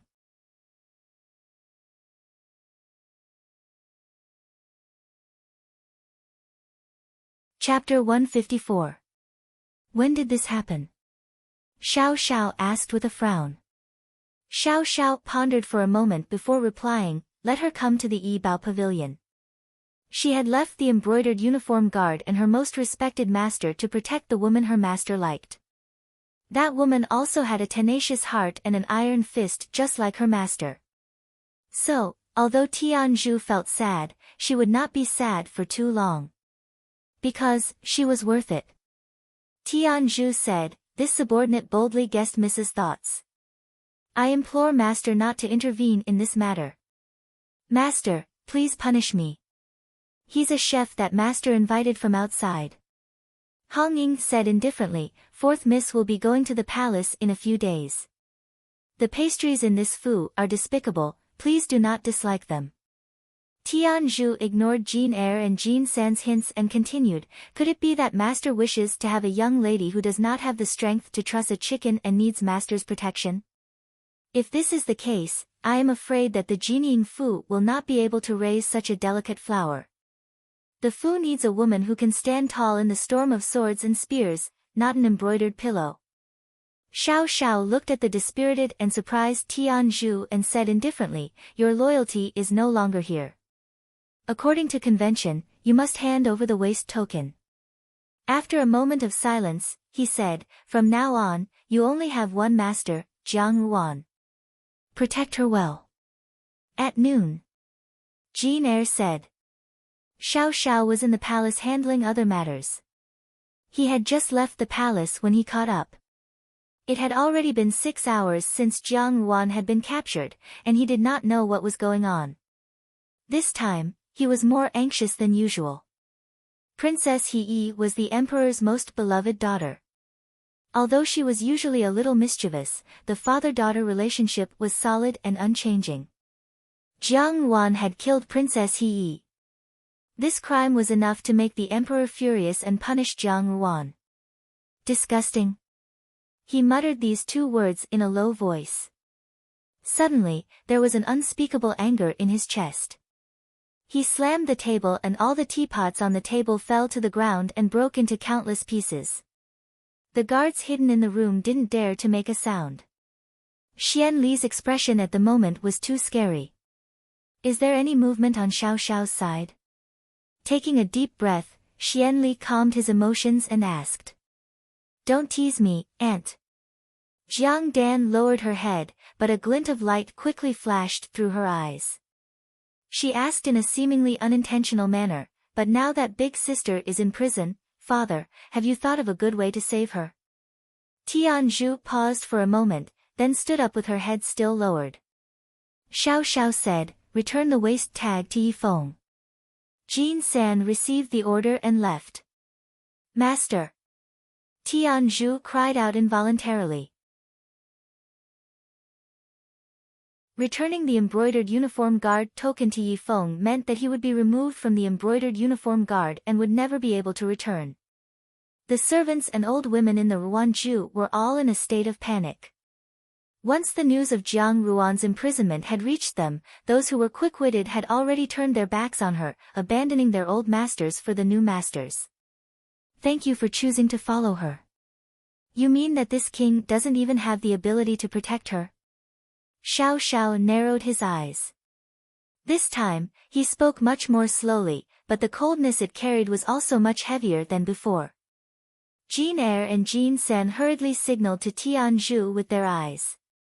Xiao Xiao was already in a bad mood at the moment. If Tian Zhu spoke, wouldn't it be the same as running into a gun?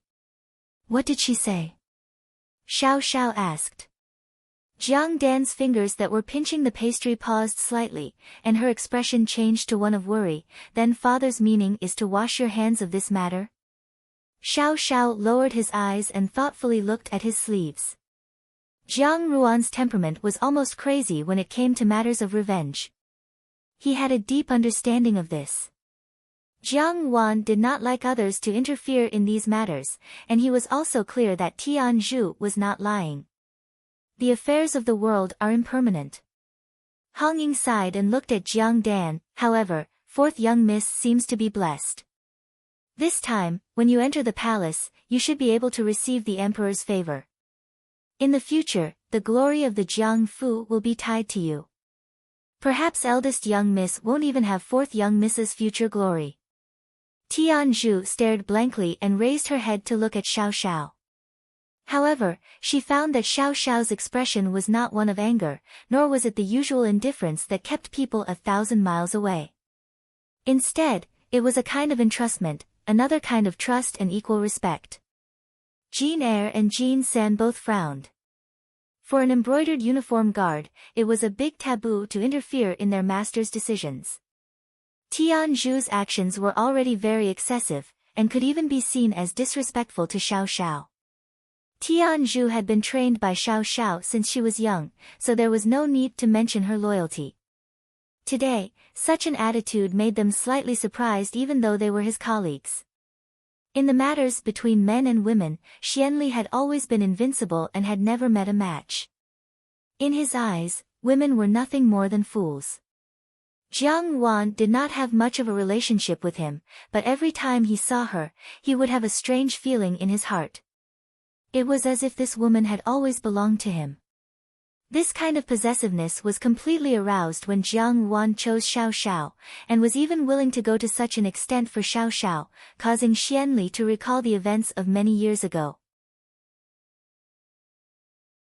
Jin Sen hurriedly rushed in from outside, and after sweeping a glance at the surroundings, he said in a low voice, "Tian Zhu wishes to see you." She lowered her head and knelt down once again. She respectfully kowtowed 3 times towards Xiao Xiao, and said in a powerful and resonant voice, "This subordinate thanks young master for his kindness in nurturing me." Miss had long anticipated today's matter. Tian Zhu did not wait for Xiao Xiao to question her, and continued, "Princess Heyi's death was also arranged by Miss, but Princess Heyi was not killed by Mississippi. The person who killed Princess Heyi was someone else, and today, someone is slandering her." Miss had already made arrangements, and had long ago instructed this subordinate to deliver a letter to the state preceptor, Hui Ju. She should have a contingency plan, so master need not worry too much. In the courtyard, Hong Ying was lying on a soft chair, basking in the sun. The autumn afternoon sun was just right, not too hot, not too cold. On the table were some exquisite pastries, and even the tea was specially prepared by Jiang Quan, a tea that was good for the body. The day of giving birth was approaching, and everyone in the Fu revered Hong Ying to the extreme. In just a short span of half a year, she had already been imprisoned for the second time. The previous time was the death of old Jiang Madam, but that case had not yet been handed over to the Ministry of Justice. Moreover, there were many suspicious points at that time. Now, the person who died was Princess Heyi, and since it was related to the royal family, the case was directly handed over to the Ministry of Justice for trial. Most importantly, there was an important witness in this case, the fourth prince, Xian Lang. Perhaps this would also make Empress Dowager Ida unhappy. Although Empress Dowager Ida did not care about the affairs of the court, it did not mean that she had no weight in the court. Sometimes, Empress Dowager Ida's attitude could even determine the future career of an official. Teacher Ba Qi did not restrict his disciples from choosing what to practice. When Xiao Xiao entered the sect, Jinying Wang's Fu had not yet been in trouble. His temperament was indifferent, and there was nothing that he was particularly interested in. Teacher Ba Qi taught him a little of everything, and it all depended on his luck. Even though he only taught him a little, Xiao Xiao's ability to comprehend was astonishing, and he learned everything to the point of perfection. All the martial brothers of Jianan Mountain admired Xiao Xiao, but Xiao Xiao was an extremely arrogant person, and it seemed that he did not care about these worldly things. Sitting across the table was Jiang Dan. She carefully picked up a piece of pastry and put it in her mouth. She took a small bite and smiled. This pastry is not bad. Such a big thing had happened, and it was feared that the entire capital had heard about it by now. Xiao Xiao did not move, and it seemed that he did not have much feelings for Jiang Ruan. Xian Li sneered in his heart. Xiao Xiao was a person with eyes at the top of his head. When they were on Jianan Mountain, he had been very cold. Ordinary women were infatuated with him, but they did not know that Xiao Xiao himself was a heartless person. Jiang Wan, that stupid woman, since she had rejected him for Xiao Xiao's sake, there was no harm in letting her see clearly how ruthless and cold Xiao Xiao was. What's more? Xian Li suddenly smiled lightly. The civil and military officials must have heard about Xiao Xiao's marriage proposal to the emperor. Just a moment ago, he was still proposing marriage to the emperor, and the next moment, his sweetheart was in prison, yet he did not care. Xiao Xiao was already a traitor in the eyes of the court officials, and this time, his reputation would take a nosedive. Since ancient times, it had been human nature to sail with the wind, and this was especially evident in the minister's fu. There were many eyes outside, and Tianzhu was, after all, Jiang Ruan's maidservant. If she fell into the eyes of someone with ulterior motives, it would be difficult to avoid making a fuss about this matter. Going to the Yibao Pavilion would also be a good opportunity to inquire about some information. Jean Eyre and Jean San were stunned for the third time today. Tianzhu had overstepped her boundaries, but Xiao Xiao was not the slightest bit angry. Moreover, compared to his previous bad mood, at this moment, he appeared much calmer. Could it be that master actually liked to be shouted at? Xiao Xiao's expression also seemed to be slightly moved, and he said in a low voice, "Thank you very much."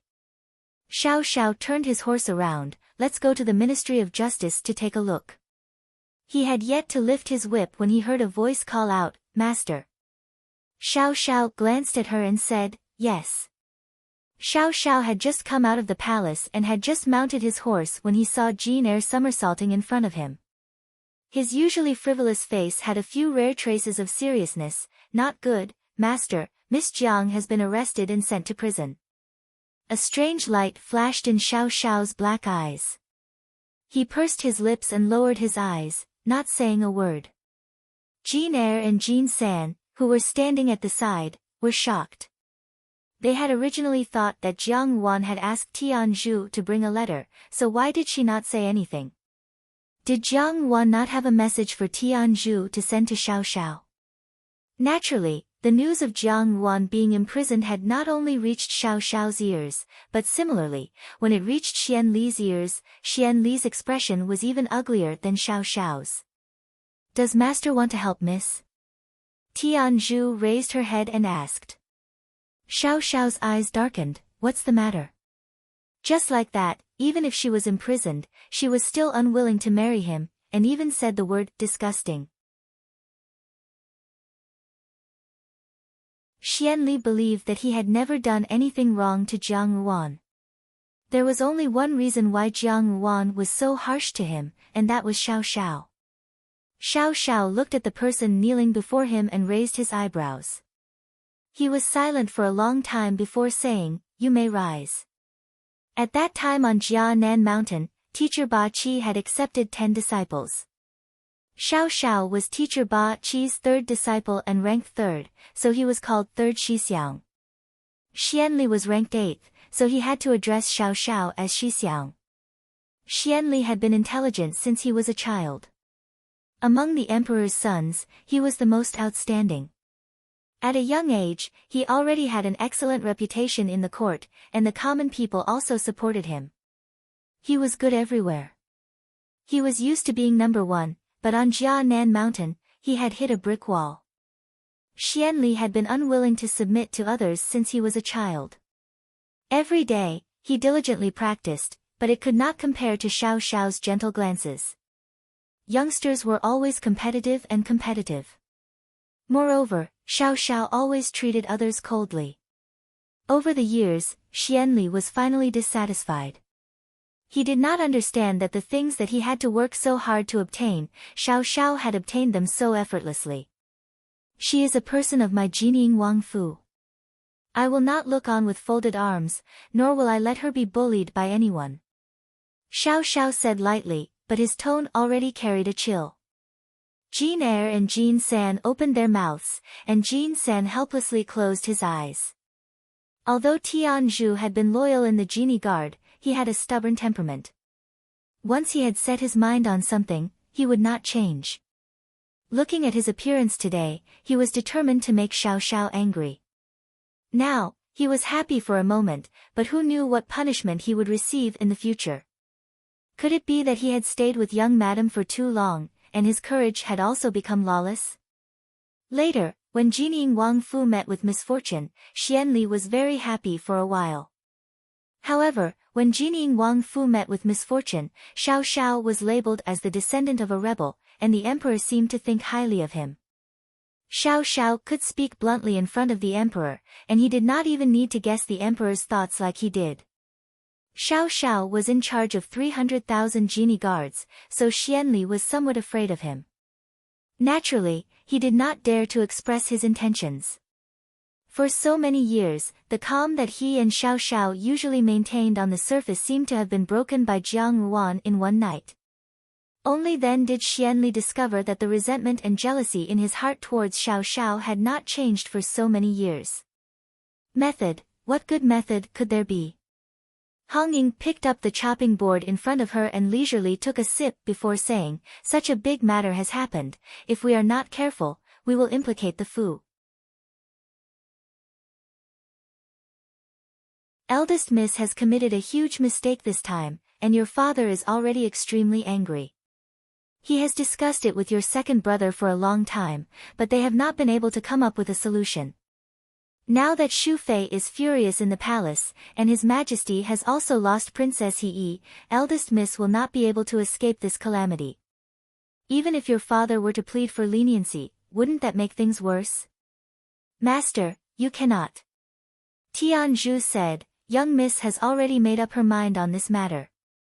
It is best for Master not to interfere in this matter." Xiao Xiao pondered for a moment before saying, "Tell me everything that has happened these past few days."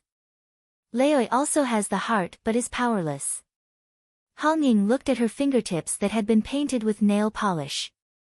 Eldest Miss is a member of the Jiang Fu, so she naturally understands when to make sacrifices.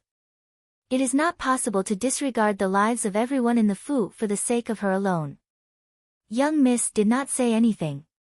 Tian Zhu said, "If the murder was seen by others, and there was a witness, there was an 8 or 9 out of 10 chance that she would not be able to escape the crime. In particular, this was the prince of a country. Almost everyone thought that Jiang Wan would not be as lucky as the last time, and that the prosperous future of Jiang Xinji and his sister would come to an end. In the end, the Jiang Fu could not accommodate them.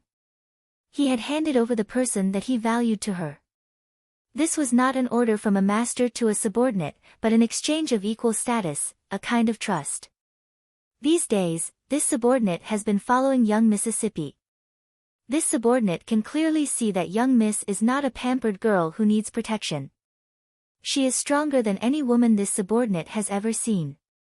Master is also clear that young Miss does not like to have others resolve everything for her, especially, when dealing with enemies, young Miss likes to settle things with her own hands." "Yes." The subordinate received the order and left. Xianli leaned back in his chair, fiddled with the thumb ring in his hand, and slowly smiled. The Eighth Highness, who had always been cultured and refined, no longer had that gentle and elegant smile on his face. The muscles on his cheeks twitched slightly due to anger, appearing somewhat strange and contorted. Tianzhu's eyes became hot, and tears almost fell from them. She had entered the embroidered uniform guard when she was young. Xiao Xiao was the person she respected in her heart, and was her master. The embroidered uniform guard had given her a second life. She had thought that she would be loyal to the embroidered uniform guard for the rest of her life, and shed her last drop of blood for the embroidered uniform guard. However, she did not expect that one day, Xiao Xiao would take back her token. Jean Eyre and Jean San also froze on the spot. They had originally thought that Xiao Xiao was not angry, but in the end, they were wrong. Not only was Xiao Xiao angry, he was very angry this time. In less than the time it took to burn a stick of incense, Xiao Xiao was sitting upright in the dark room of the Yi Bao Pavilion. Tianzhu bowed and knelt on the ground. Master. Tianzhu was Jiang Ruan's personal maidservant. Jean Eyre and Jean San looked at each other. They were well aware of Jiang Ruan's temperament. She was a person who refused to suffer losses, so it was inevitable that she had not expected today's situation. Perhaps, she had done it on purpose. Tianzhu's visit at this moment might have been to deliver a message to Jiang Ruan. Miss has already made arrangements and plans. This time, the person who will suffer losses will not be Miss, but the other party. If Master truly likes Miss, he should not be controlled by her. Miss is not someone who is willing to be controlled. Miss wants to personally deal with Princess He, as well as the person behind Princess He. If Master wants Miss to become the future young Madam of Jining Wangfu, then he should learn to fulfill his wish. She actually dared. She actually dared to do this. Replying to Your Highness, Xiao Wangye did not make a move. The subordinate replied. Xiao Xiao would suffer so much because of this matter. When Xianli thought of this, how could he not be happy? In a short moment, his displeasure was swept away. He said in a clear voice, send someone to continue to keep an eye on Jining Wangfu and see if Xiao Xiao has any movements. Replying to Master, it was not that Tianzhu did not hear Xiao Xiao's tone. After a brief hesitation, she continued to speak. Does Master think that Miss has no way to solve this matter? This subordinate will say something that should not be said. Now that the day of Master's departure from the capital is imminent, Master can still protect Miss in the capital, but after Master leaves the capital, do you think that the open spears and hidden arrows will all disappear? Even if Master protects Miss in Jining Wangfu, it may not be that everything will go smoothly. Now that the people watching Jining Wangfu are like carps crossing the river, how can Mrs. Days be relaxed? The fourth prince and several palace maids saw Miss Jiang kill Princess He with their own eyes. Later, people came and the evidence was conclusive. Xu Fei was furious and is now begging the emperor to make a decision. The empress also has no choice but to first order the people of the Ministry of Justice to lock Miss Jiang up. Yin Yang, what are you saying? Jiang Dan smiled humbly. It is not as easy to live in the palace as it seems. Didn't something happen to Dejie in the palace? Her expression darkened. I was still hoping that Dejie would take care of me in the palace. I didn't think that something like this would happen. You're tuning in to the Blissful Bookshelf YouTube channel. We're so grateful for your support and don't forget to subscribe to join us on this incredible journey through captivating stories. Your generosity through donations truly makes a world of difference, as it's the primary source of revenue that allows me to expand and enhance this channel for you. Thank you from the bottom of my heart for being a part of this adventure.